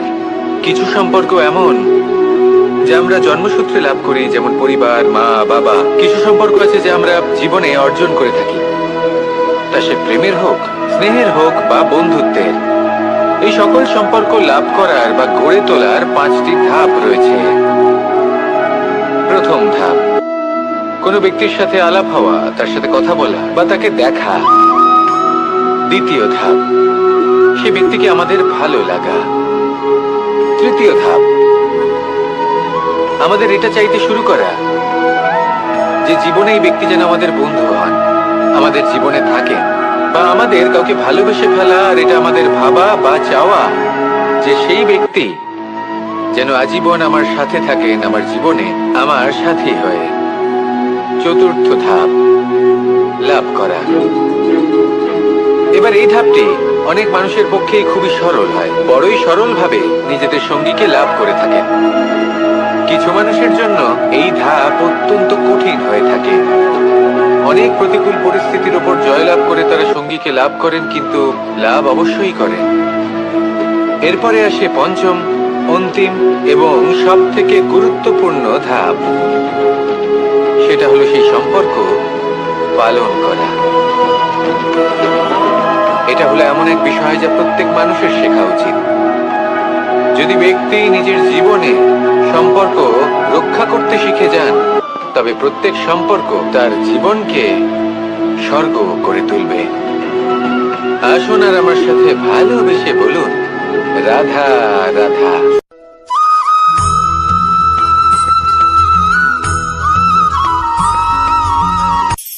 কখনো কোনো বাগানের কোনো বৃক্ষকে দেখেছেন যেখানে সুগন্ধি ফুল থাকে, রসালো ফল থাকে? তখন মন প্রফুল্ল হয়ে ওঠে, মন থেকে সেই বৃক্ষের প্রতি ভালোবাসা জন্মায়। কিন্তু যিনি বাগানের মালিক, শুধুমাত্র তিনিই জানেন যে কিভাবে এই বৃক্ষকে আগলে রাখতে হয়, কিভাবে তার পরিচর্যা করলে এতে সুন্দর সুগন্ধি ফুল হবে, রসালো ফল হবে। কখনো কখনো প্রয়োজনের থেকে বেশি রোদ পেলে এই বৃক্ষগুলি শুকিয়ে যায়, প্রয়োজনের থেকে কম রোদ পেলেও এই বৃক্ষ কিন্তু শুকিয়ে যায়। প্রয়োজনের থেকে কম জল যদি পায়, এই বৃক্ষ শুকিয়ে যেতে পারে। প্রয়োজনের থেকে অতিরিক্ত জল যদি পায়, তখনও এই বৃক্ষের শিকড়গুলি নষ্ট হয়ে যেতে পারে। এবার এটাই কিন্তু আমাদের সংসারের সাথেও হয়। আমাদের সংসারের সকল প্রতিভাশালী ব্যক্তি, যেমন লেখক, বিচারক, প্রবক্তা, যোদ্ধা, এদের সবার ক্ষেত্রে এই কথাটাই প্রযোজ্য। যদি বেশি প্রশংসা করা হয়, তাহলেও এরা হারিয়ে যাবেন। প্রয়োজনের থেকে বেশি যদি নিন্দা করা হয়, তখনও তারা নত হয়ে পড়বেন।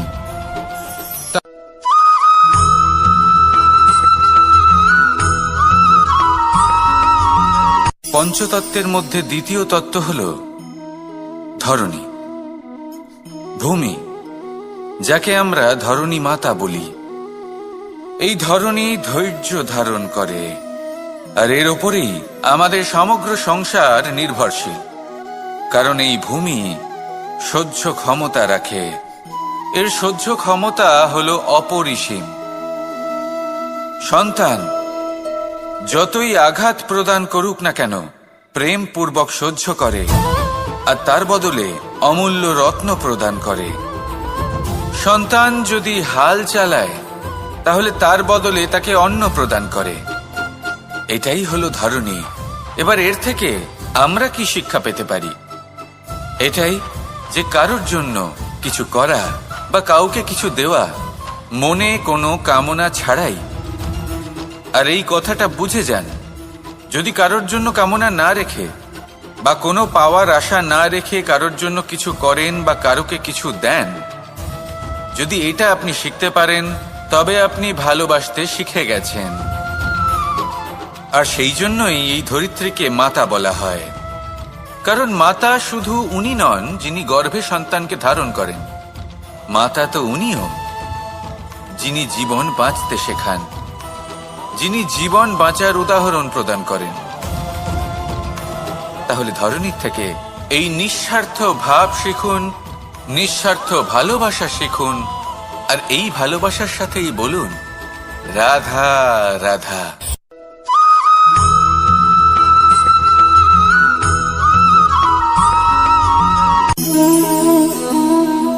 নিয়তি। রাধা আমাকে বলে, কৃষ্ণ, যদি তুমি জানো যে নিয়তিতে কি আছে, তাহলে তাকে বদলে দাও না কেন? মহাদেব আমাকে বলেন যে শ্রীকৃষ্ণ, যদি আপনি এটা জানেন যে সাম্বের নিয়তি এটাই, তাহলে আপনি তাকে বদলানোর চেষ্টা কেন করেন? কেন? কারণ আমি একজন পিতা, আর পিতার কর্তব্য এটাই, তিনি যেন সম্ভাব্য সব চেষ্টা করেন নিজের সন্তানের মঙ্গলের জন্য। নিয়তি আমি জানি, কিন্তু এটাও আমি জানি যে কর্মের থেকে বড় আর কোনো নিয়তি হতে পারে না। অভিজ্ঞতাও রয়েছে যে কর্মের হাতে নিয়তির এই চক্র বদলে যেতে পারে। তাই জীবনে যদি আপনার কখনো এমন মনে হয় যে এটা তো অসম্ভব, তখনও চেষ্টা করা কখনোই ছাড়বেন না। কে বলতে পারে আপনারই কর্মের কোনো এক বীজ হয়তো নিয়তির চাকায় আটকে গেল, আর নিয়তিকে নিজের পথ পাল্টাতে হলো, ঠিক কিনা? সেই জন্য নিয়তিকে ভাগ্য মেনে নিয়ে চুপ করে বসে থাকবেন না। নিজের নিয়তি স্বয়ং নিজের কর্মের দ্বারা নির্ধারিত করুন, কারণ আপনার এই কর্মের ওপরেই আপনার অধিকার রয়েছে। আর এই অধিকারকে নিয়তি অনেক সময় সম্মানও করে। তাহলে আসুন আর আমার সাথে ভালোবেসে বলুন, রাধা রাধা।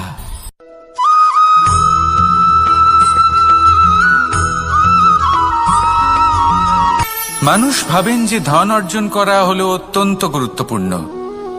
তিনি আজীবন ধন অর্জন করতে থাকেন, ধন অর্জন করার চেষ্টা করতে থাকেন। সে যাই হয়ে যাক না কেন, পরিশ্রম করতে থাকেন। স্বাস্থ্যের দিকে নজর দেন না, না উচিত সময় খাবার খান, না উচিত সময় ঘুমোতে যান, না পর্যাপ্ত সময় পর্যন্ত ঘুমন, কিছুই না। ধন অর্জন করতেই থাকেন, করতেই থাকেন। আর কিছু সময় পরে যখন তিনি অসংখ্য ধন লাভ করে ফেলেন, তখন তার সাথে ওনার শরীরে অনেক রোগ বাসা বাঁধে। এইসব রোগের উপচার করতে করতে সেই সমস্ত ধন যা উনি অর্জন করেছেন তা তিনি ব্যয় করে ফেলেন। শেষ পর্যন্ত কি হয়? আমরা যেভাবে এসেছি ঠিক সেইভাবেই ফিরে যাই, ধন এখানেই থেকে যায়। দেখুন, একটা অত্যন্ত গুরুত্বপূর্ণ কথা রয়েছে যে আপনার বোঝা উচিত। এই যে ধন, তার ব্যবহার করুন জীবনকে আরো ভালো করে তোলার জন্য। ধনের সদ্ব্যবহার করা উচিত, এমন যেন না হয় এই ধন আপনাকে ভোগ করে ফেলে। এই জীবনকে নিশ্চিত রূপে আরো শ্রেষ্ঠ করে তুলুন। কিন্তু এই ধন অর্জন করার এই প্রক্রিয়াতে নিজের সারা জীবনকে নষ্ট করে ফেলবেন না। এই জীবন উপভোগ করতে শিখুন, আর আমার সাথে ভালোবেসে বলুন, রাধা রাধা।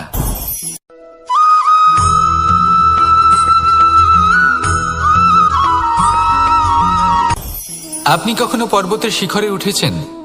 আপনি দেখতে পাবেন পর্বতের পদতলে প্রচুর সুন্দর ফুল রয়েছে, সবুজ বনানী রয়েছে। যত আপনি ওপরে উঠতে থাকবেন তত ফুল কমতে থাকবে, সবুজ বনানী কমতে থাকবে। আরো কিছুটা ওপরে উঠলে কাঁটা জাতীয় গাছ দেখতে পাবেন, শুকনো গাছ দেখতে পাবেন। আরো যদি ওপরে ওঠেন তাহলে পাষাণ দেখতে পাবেন। আরো ওপরে উঠলে হিমখণ্ড দেখতে পাবেন। এই যে পর্বত, তা মনুষ্য জীবনের সবথেকে উত্তম উদাহরণ। মানুষ যখন সাফল্যের শিখরে পৌঁছতে চান, মহানুভবতার শিখরে পৌঁছতে চান, পথে যত আস্তে আস্তে উপরে উঠতে থাকেন ততই ভৌতিক বস্তু তার থেকে বিচ্ছিন্ন হতে থাকে। যদি তিনি সেই ভৌতিক বস্তুগুলি ত্যাগ না করতে পারেন তাহলে কখনোই সেই স্থানে পৌঁছতে পারবেন না। আর মানুষ যদি উচিত ত্যাগ করতে পারেন, পথে অগ্রসর হতে থাকেন, এগোতে থাকেন, তাহলে একদিন না একদিন তিনি মহানুভবতার, জ্ঞানের, সাফল্যের হিমের স্বাদ অবশ্যই লাভ করবেন। মনে রাখবেন, মানব জীবনে ত্যাগ হলো অত্যন্ত গুরুত্বপূর্ণ অংশ। আসুন আমার সাথে ভালোবেসে বলুন, রাধা রাধা।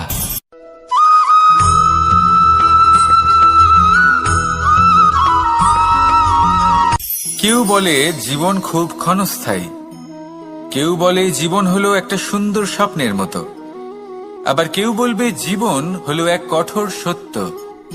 কিন্তু জীবন আসলে কি? জীবন হলো আপনারই প্রতিবিম্ব, একটা দর্পণ। অর্থাৎ আপনি জীবনকে সেইভাবেই পাবেন যেরকম আপনি নিজেকে প্রতিপন্ন করবেন। যদি আপনি দর্পণের দিকে তাকিয়ে হাসেন, তাহলে আপনি সামনে হাসি মুখী দেখতে পাবেন। এবার যদি আপনি গম্ভীর হয়ে থাকেন, তাহলে আপনি একজন রুষ্ট ব্যক্তি দেখতে পাবেন। শেষে সবথেকে বেশি গুরুত্বপূর্ণ হলো আপনার চেষ্টা। আপনাকে সবসময় চেষ্টা করতে হবে যাতে আপনি নিজেকে প্রসন্ন এবং ইতিবাচক মনোভাবে রাখেন। এটা হলো আপনারই উত্তরদায়িত্ব, তাকে পালন করুন। এই মনকে প্রসন্ন রাখুন, এই সংসারকে সুন্দর বলে মনে হবে। আর এই মন প্রসন্ন হয়ে বলবে, রাধা রাধা।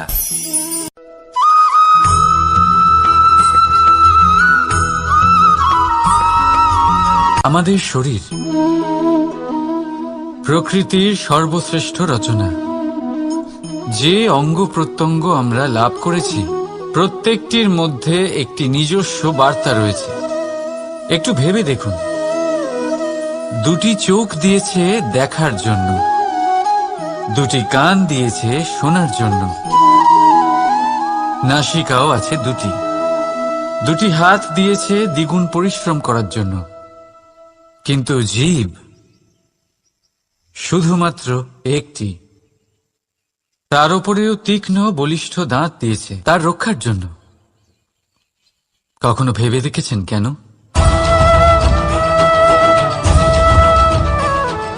কারণ শব্দ আর শব্দের প্রয়োগ মানুষের সবচেয়ে বড় অস্ত্র। যার প্রয়োগ যত ভেবেচিন্তে করা যায়, মানুষ তার জীবনে ততটাই উপরে উঠতে পারে। তাহলে মনে রাখুন, দেখুন, শুনুন আর বুঝুন বেশি, বলুন কম। রাধা রাধা।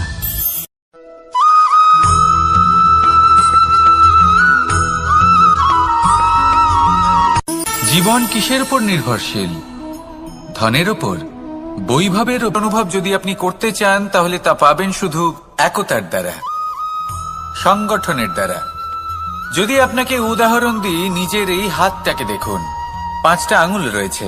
কোনো একটা বস্তুকে নিজের একটা আঙুল দ্বারা তুলে ধরার চেষ্টা করে দেখুন, বড়ই কষ্ট হবে।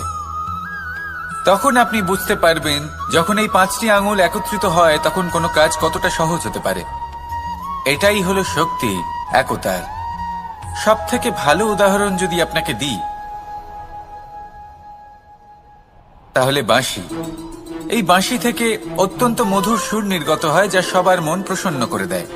এই কথা সত্যি, কিন্তু এই বাঁশি আমি একটা বা দুটো আঙুল দিয়ে বাজাতে পারবো না। আমাকে প্রত্যেকটা আঙুল ব্যবহার করতেই হবে, তবেই এর থেকে মধুর সুর নির্গত হবে যা সকলকে প্রসন্ন করবে, ঠিক কিনা? ঠিক এইভাবেই যদি আপনি চান যে আপনার জীবনরূপী বাঁশি থেকেও মধুর সুর নির্গত হোক বা সবার মনকে প্রসন্ন করে তুলুক, তাহলে আপনাকেও জীবনে একতা নিয়ে আসতেই হবে। আপনি একাও কর্ম করতে পারেন, পথ চলতেও পারেন, সামনেও এগোতে পারেন, সাফল্যও লাভ করতে পারেন। কিন্তু যখন সকলে একসাথে এগোবেন, সেই পথে চলবেন, সেই কর্মই করবেন, তখন লক্ষ্যে অবশ্যই পৌঁছবেন, সাফল্য অবশ্যই লাভ করবেন। কিন্তু সেই সাফল্য এবং তার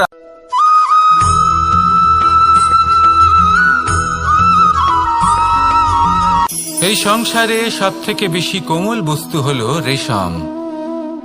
এই রেশম এতটাই কোমল হয় যে এর পুরো একটা থান শুধুমাত্র একটা হাতে ধরা সম্ভব। কখনো ভেবে দেখেছেন এই রেশম কিভাবে হয়? একটি কীট তার লালার দ্বারা উৎপন্ন হয়। এই কীট সেই রেশমকে পাক দিতে থাকে, পাক দিতেই থাকে, আর আস্তে আস্তে তার মধ্যেই জড়িয়ে পড়ে। শেষে ওর এই সুন্দর অমূল্য সৃষ্টি রেশমের এই সুতো তার নির্মাণ কার্য পূর্ণ হয়, কিন্তু তাতেই ও নিজে বন্দী হয়ে যায়। নিজেরই মায়াজালের এই বন্দী গৃহে নিজেই ফেঁসে যায়। এবার এই সুতোকে ব্যবহারযোগ্য করে তোলার জন্য এই কীটগুলিকে এই কবচের সাথেই ফুটন্ত জলে ফেলে দেওয়া হয়। এই সংসারে যদি আমাদের স্বপ্ন এই সংসারের দুঃখ হরণ করার জন্য, এই সংসারে সুখ বিতরণ করার জন্য হয়, তবেই আমাদের প্রগতি সম্ভব। যদি আমাদের এই স্বপ্ন শুধুই আমাদের এবং আমাদের স্বার্থ সিদ্ধির জন্য হয়, তাহলে এই স্বপ্ন আমাদের অন্ধ করে দেবে, আমাদের অন্ধকারের পথে নিয়ে যাবে, আর আমরাও সেই কীটের মতো হয়ে যাব।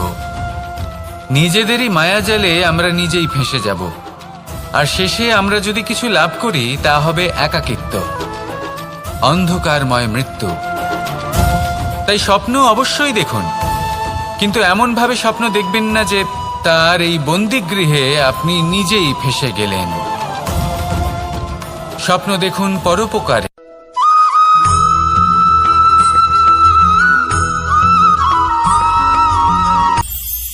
এটা হলো ধান গাছ। এর থেকে যে চাল উৎপন্ন হয় তা মানুষ গ্রহণ করেন। আর এটা কি? এ হলো জংলি ঘাস। একবার ভেবে দেখুন, যদি এই জংলি ঘাস ধান গাছের আশেপাশে থাকে তাহলে কি হবে? ধান উৎপন্ন হতে পারবে? তা উৎকৃষ্ট হতে পারবে? আমরা কি তা গ্রহণ করতে পারবো? কখনোই নয়। এই জংলি ঘাস ধানকে নষ্ট করে দেবে, কিন্তু নিজে জীবিত থাকবে। এটাই হলো আজকের শিক্ষা। এই সংসারে যদি আপনি নীতির পথে চলতে চান, উচিত কর্ম করতে চান, সংসারকে সেবা করতে চান, তাহলে জংলি ঘাসের মতো ব্যক্তিদের থেকে সবসময় দূরে থাকতে হবে। সেই ব্যক্তি যারা দুর্নীতি এবং মিথ্যা দ্বারা পরিপূর্ণ, যাদের ব্যবহার অশুভ, যাদের অনেক অশুভ গুণ রয়েছে, তারা সঠিক নয়। সেই সকল ব্যক্তি যাদের চরিত্র অত্যন্ত দুষ্ট হয়, তারা হয় শুভ চরিত্রের ব্যক্তিকে একদম নষ্ট করে দেয়, নয় নিজের মতো বানিয়ে তোলে। তাই যদি আপনি নীতির পথে চলতে চান, এই সংসারের জন্য শুভ কর্ম করতে চান, তাহলে সেই সঙ্গ লাভ করুন যে সঙ্গ জ্ঞানে পরিপূর্ণ, যাদের মধ্যে অনেক গুণ আছে, যাদের থেকে প্রতিদিন কিছু শিখতে পারবেন। এমন ব্যক্তির সাথে জীবন অতিবাহিত করুন, দুরাচারীদের থেকে দূরে থাকুন। তবেই এই মন প্রসন্ন হয়ে বলবে, রাধা রাধা।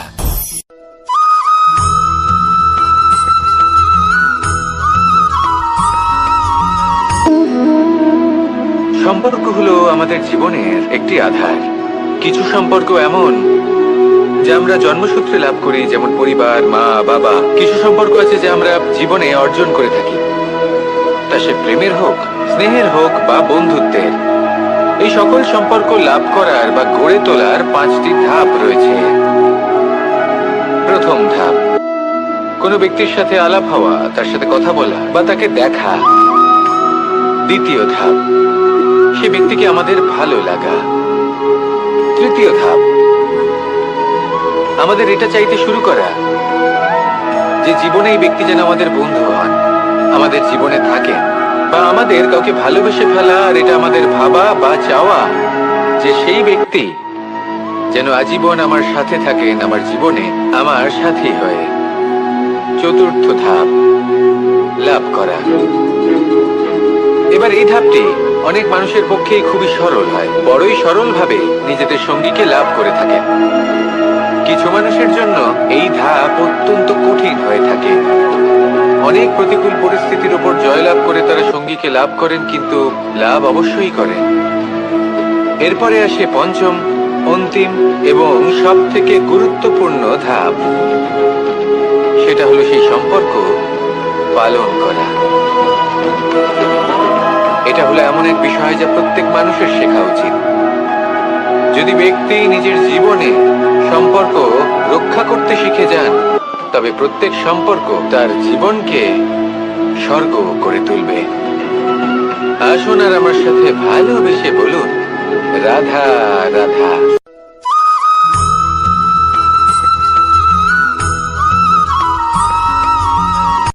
কথায় আছে, অন্ধকারে প্রদীপ প্রজ্বলিত করলে চতুর্দিক আলোকিত হয়।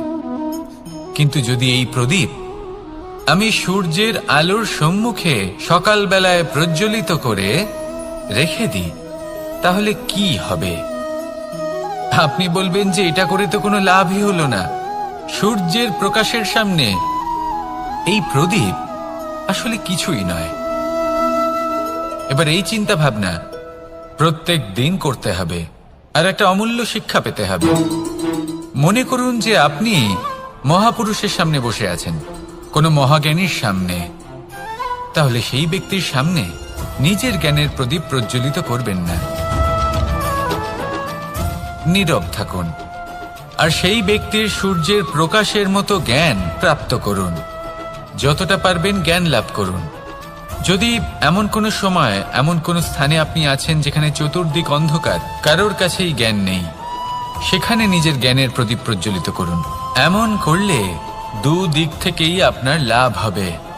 আপনার জ্ঞান প্রাপ্তিও হবে, আর জ্ঞানের সঠিক প্রয়োগও করতে পারবেন। আর এই মন প্রসন্ন হয়ে বলবে, রাধা রাধা।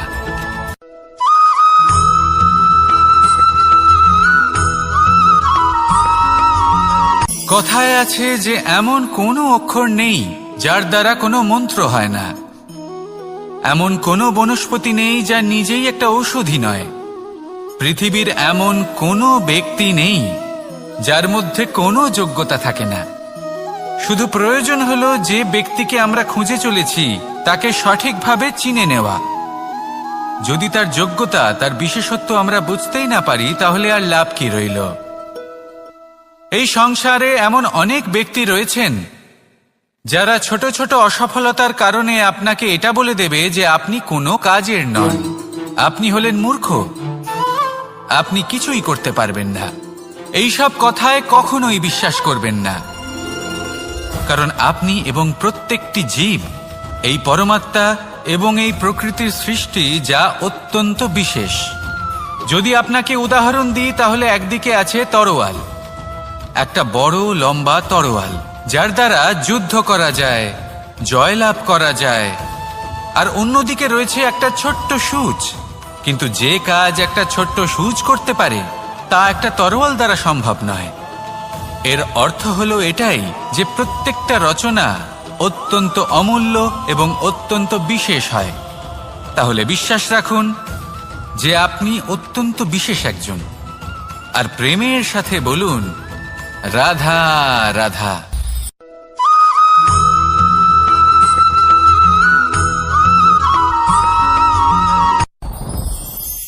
সাথী, সাথী এই শব্দটির ব্যাখ্যা কে কিভাবে করে? মিত্র, সখা, বন্ধু।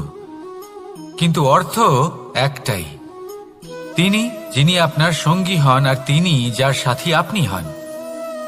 এবার সব থেকে বড় প্রশ্ন হলো এটাই যে তিনি কে হতে পারেন যাকে আপনি আপনার সাথী বলে মেনে নিতে পারেন, নিজের সখা, নিজের মিত্র, নিজের বন্ধু মেনে নিতে পারেন।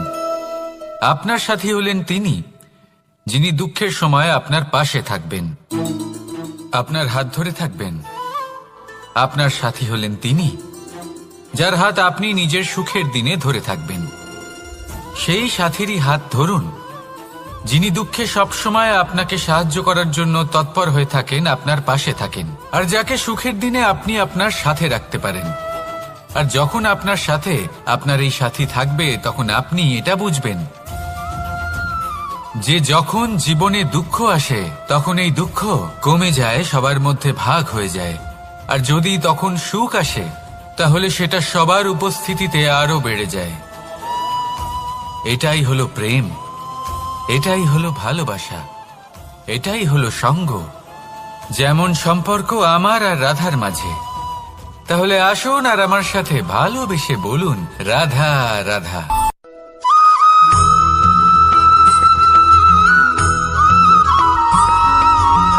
এই সংসারে প্রত্যেক মানুষ এটাই চান যে তিনি যেন ধনবান হন, আর্থিক অবস্থা তার ভালো থাকে, ওনার বাড়িতে লক্ষ্মীর আগমন হয়। কিন্তু সেটা হবে কি করে, সেটাই হলো প্রশ্ন।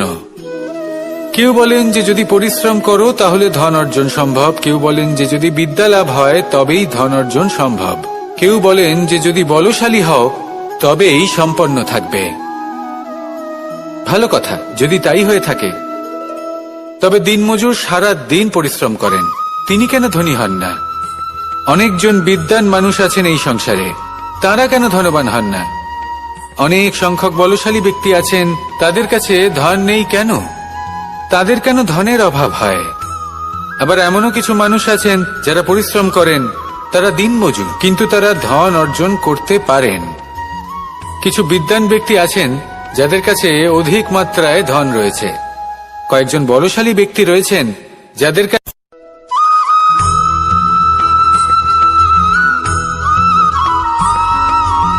এই সংসারে কখনো কোনো ব্যক্তিকে তার বাইরের পোশাক দেখে বিচার করার চেষ্টা করবেন না, এটা খুব বড় ভুল করবেন। যেমন আমরা জীবনে অনেক সময় এমন করি, ধরুন কোথাও একটা গাছ দেখলাম, খুব বিশাল আকারের একটা গাছ যেটা মাটির থেকে অনেক উঁচুতে পৌঁছে গেছে, যার বিশাল শাখা আছে। সেগুলো দেখে আমরা ভাবি যে এই গাছে হয়তো কত সুস্বাদু ফল আছে, আমরা সেই গাছের পরিচর্যা করতে থাকি। আবার অন্যদিকে হলো একটি তৃণ যেটা মাটি থেকে কিছুটা উঁচুতে পৌঁছেছে, কিন্তু সেই তৃণর নিচে, মাটির নিচে অত্যন্ত সুস্বাদু ফল বা সবজি জন্ম নেয়, যা আমাদের স্বাস্থ্যের পক্ষে অত্যন্ত উপকারী। সেই জন্য কখনো আবরণ দেখে কাউকে বিচার করতে চেষ্টা করবেন না, তার বদলে এটা বোঝার চেষ্টা করুন যে আপনার সামনে যে ব্যক্তি আছে বা বস্তু আছে তার বিশেষত্ব কি। যদি এই বিশেষত্ব বোঝার ক্ষমতা আপনি অর্জন করেন, যদি এই শিল্প আপনি নিজের ভেতরে জাগ্রত করেন, তাহলে এই সংসারে বিশেষত্ব কি সেটা আপনি জানতে পারবেন। আর এই সমস্ত খেলা দৃষ্টি থেকে নয়, দৃষ্টিভঙ্গি থেকে জন্ম নেয়। দৃষ্টিভঙ্গি সবসময় শুভ রাখুন আর আমার সাথে ভালোবেসে বলুন রাধা রাধা।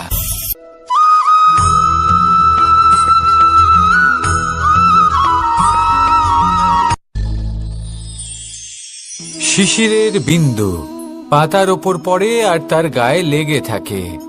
পাতা তাকে শুষে নিতে পারে না, আর শেষ পর্যন্ত সে ঝরে পড়ে যায়। অন্যদিকে রয়েছে মেঘ এবং চাতক। এদের মধ্যে অনেক দূরত্ব থাকে। মেঘ থাকে আকাশে আর চাতক থাকে ধরিত্রীতে। কিন্তু যখন এই মেঘ থেকে বৃষ্টি ঝরে পড়ে, এই চাতক কিন্তু সেই জলই পান করে, নয়তো সে তৃষ্ণার্ত থেকে যায়। এবার অন্যদিকে দেখলাম শিশির বিন্দু আর পাতার এই সম্পর্ক। এরা খুব কাছাকাছি থাকে, ঘনিষ্ঠও থাকে।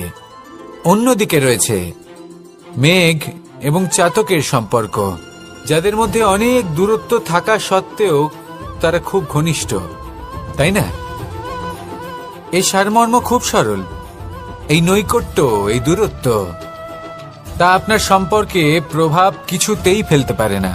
এই নৈকট্য, এই দূরত্ব, এইসব হলো শুধুমাত্র মনের ব্যাপার।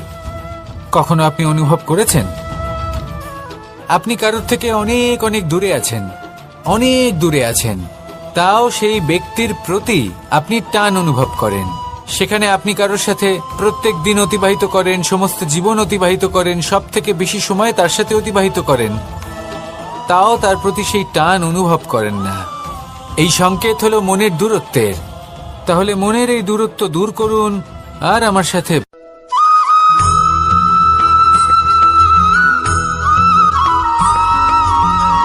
কেউ বলে জীবন খুব ক্ষণস্থায়ী, কেউ বলে জীবন হলো একটা সুন্দর স্বপ্নের মতো, আবার কেউ বলবে জীবন হলো এক কঠোর সত্য।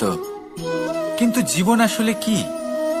জীবন হলো আপনারই প্রতিবিম্ব, একটা দর্পণ। অর্থাৎ আপনি জীবনকে সেইভাবেই পাবেন যেরকম আপনি নিজেকে প্রতিপন্ন করবেন। যদি আপনি দর্পণের দিকে তাকিয়ে হাসেন, তাহলে আপনি সামনে হাসি মুখী দেখতে পাবেন। এবার যদি আপনি গম্ভীর হয়ে থাকেন, তাহলে আপনি একজন রুষ্ট ব্যক্তি দেখতে পাবেন। শেষে সবথেকে বেশি গুরুত্বপূর্ণ হলো আপনার চেষ্টা। আপনাকে সবসময় চেষ্টা করতে হবে যাতে আপনি নিজেকে প্রসন্ন এবং ইতিবাচক মনোভাবে রাখেন। এটা হলো আপনারই উত্তরদায়িত্ব, তাকে পালন করুন। এই মনকে প্রসন্ন রাখুন, এই সংসারকে সুন্দর বলে মনে হবে। আর এই মন প্রসন্ন হয়ে বলবে, রাধা রাধা।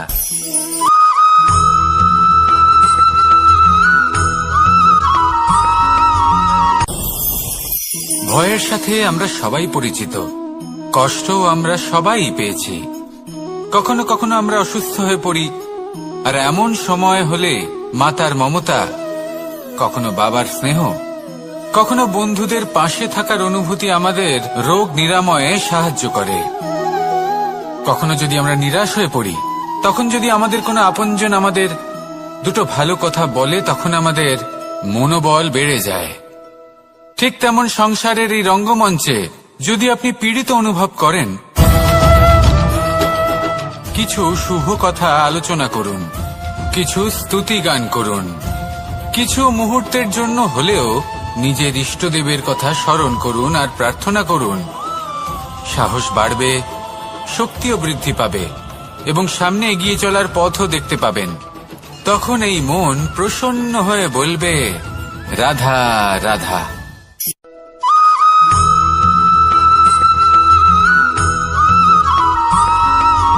ফিরে আসছিলেন এবং তাদের ফেরার পথে হঠাৎ করে কোথাও থেকে একটি বাছুর চলে এলো। এই দুই বোন ভয়ভীত হয়ে গেলেন আর তাদের হাত থেকে সেই আটা পড়ে গেল, মাটিতে মিশে গেল।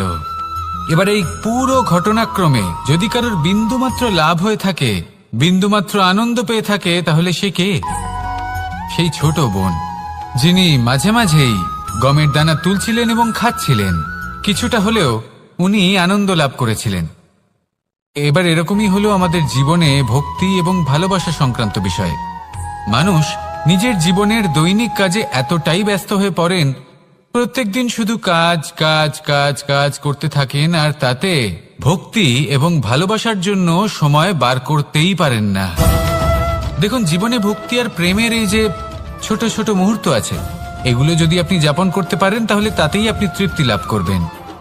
বাকি সবই আপনার ব্যর্থ বলেই মনে হবে। জীবনে যখনই আপনি কোনো কাজ করবেন, ঈশ্বরের প্রতি সমর্পিত হয়ে সেই কাজ করুন। আর যখনই সময় পাবেন, তাহলে সেই সময় নিজের আপনজনদের দিন, যাদের আপনি ভালোবাসেন, তাদের প্রতি যত্নবান হন, তাদের শুভাকাঙ্ক্ষী হন। এই প্রেম আর ভক্তির ছোট ছোট মুহূর্তগুলো আপনার জীবনকে চরিতার্থ করে তুলবে। আসুন আমার সাথে ভালোবেসে বলুন, রাধা রাধা।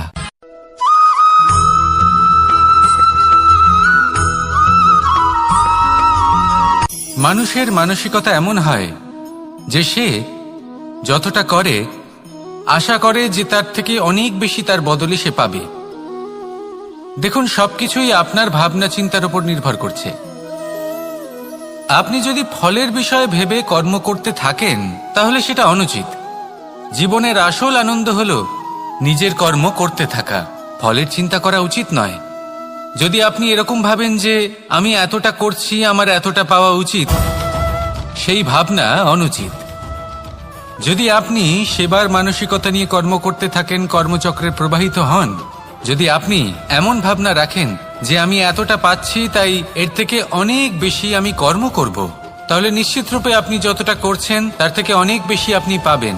আপনার আশার থেকে অনেক বেশি আপনি পাবেন। শুধু জীবনে অনেক বেশি কাজ করতে থাকুন, ফলের চিন্তা করবেন না। আর মনে রাখবেন, এই ভাবনাই সব থেকে বড় বীজ। কর্মের উপর বিশ্বাস রাখুন, জীবনে যা যা আপনি চান সবই সুখময় হবে। আসুন আর আমার সাথে ভালোবেসে বলুন, রাধা রাধা।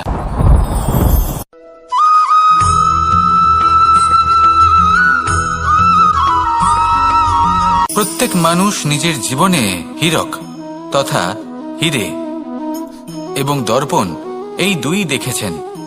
এই দুই হলো সাদা এবং এরা দুজনেই আলোর প্রতিফলন ঘটায় এবং এরা দুজনেই উজ্জ্বল হয়ে ওঠে। আপনি হয়তো মনে মনে ভাবছেন যে এটা কি ধরনের তুলনা করছি। একটা হীরে তো রত্ন, তার মূল্য দর্পণের থেকে অনেক গুণ বেশি। কিন্তু হীরে থাকাতে দর্পণের মূল্য কিন্তু কোনো অংশে কমে যায় না, তাই না? মানুষ যখন হীরে নিজের হাতে নেয় তখন সবার আগে কি খোঁজে? দর্পণ, যাতে তার মধ্যে দিয়ে দেখে সে বুঝতে পারে যে সেই হীরে আদৌ তার শোভাবর্ধন করছে কিনা, তাকে ভালো দেখাচ্ছে কিনা, প্রসাধনের জন্য সেটা ব্যবহার করা ঠিক হবে কিনা।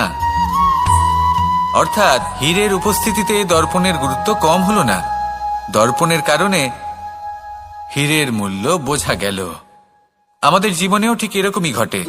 আপনারা যদি সংসারে নিজের আশেপাশে দেখেন, এমন অনেক মানুষ দেখতে পাবেন যারা নিজেদের ক্ষেত্রে মহান স্থানে পৌঁছেছেন, নিপুণ এবং শ্রেষ্ঠ হয়েছেন। যখন হয়ে থাকেন তাহলে নিজেকে ছোট মনে করবেন না। আসুন আর আমার সাথে ভালোবেসে বলুন, রাধা রাধা।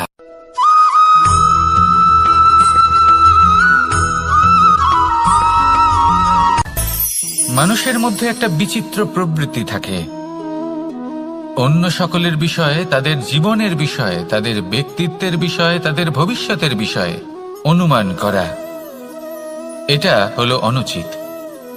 কারোর অতীতকালকে দেখে লোকে ভবিষ্যৎ বলে দিতে পারেন, বর্তমানকে দেখে ভবিষ্যতের বিষয়ে অনুমান করে ফেলেন।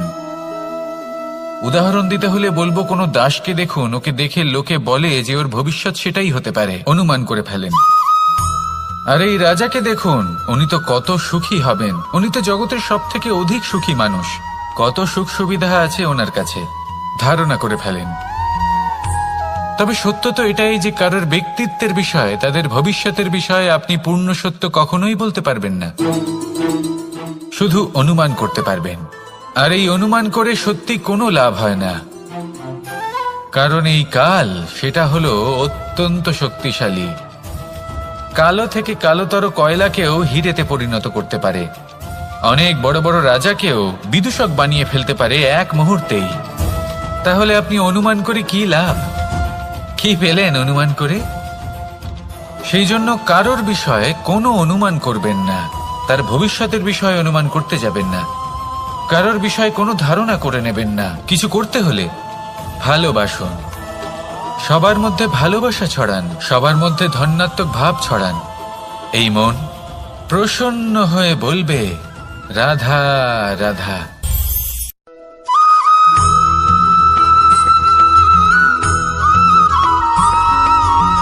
এই সংসারে সব থেকে বড় ব্যক্তি কে?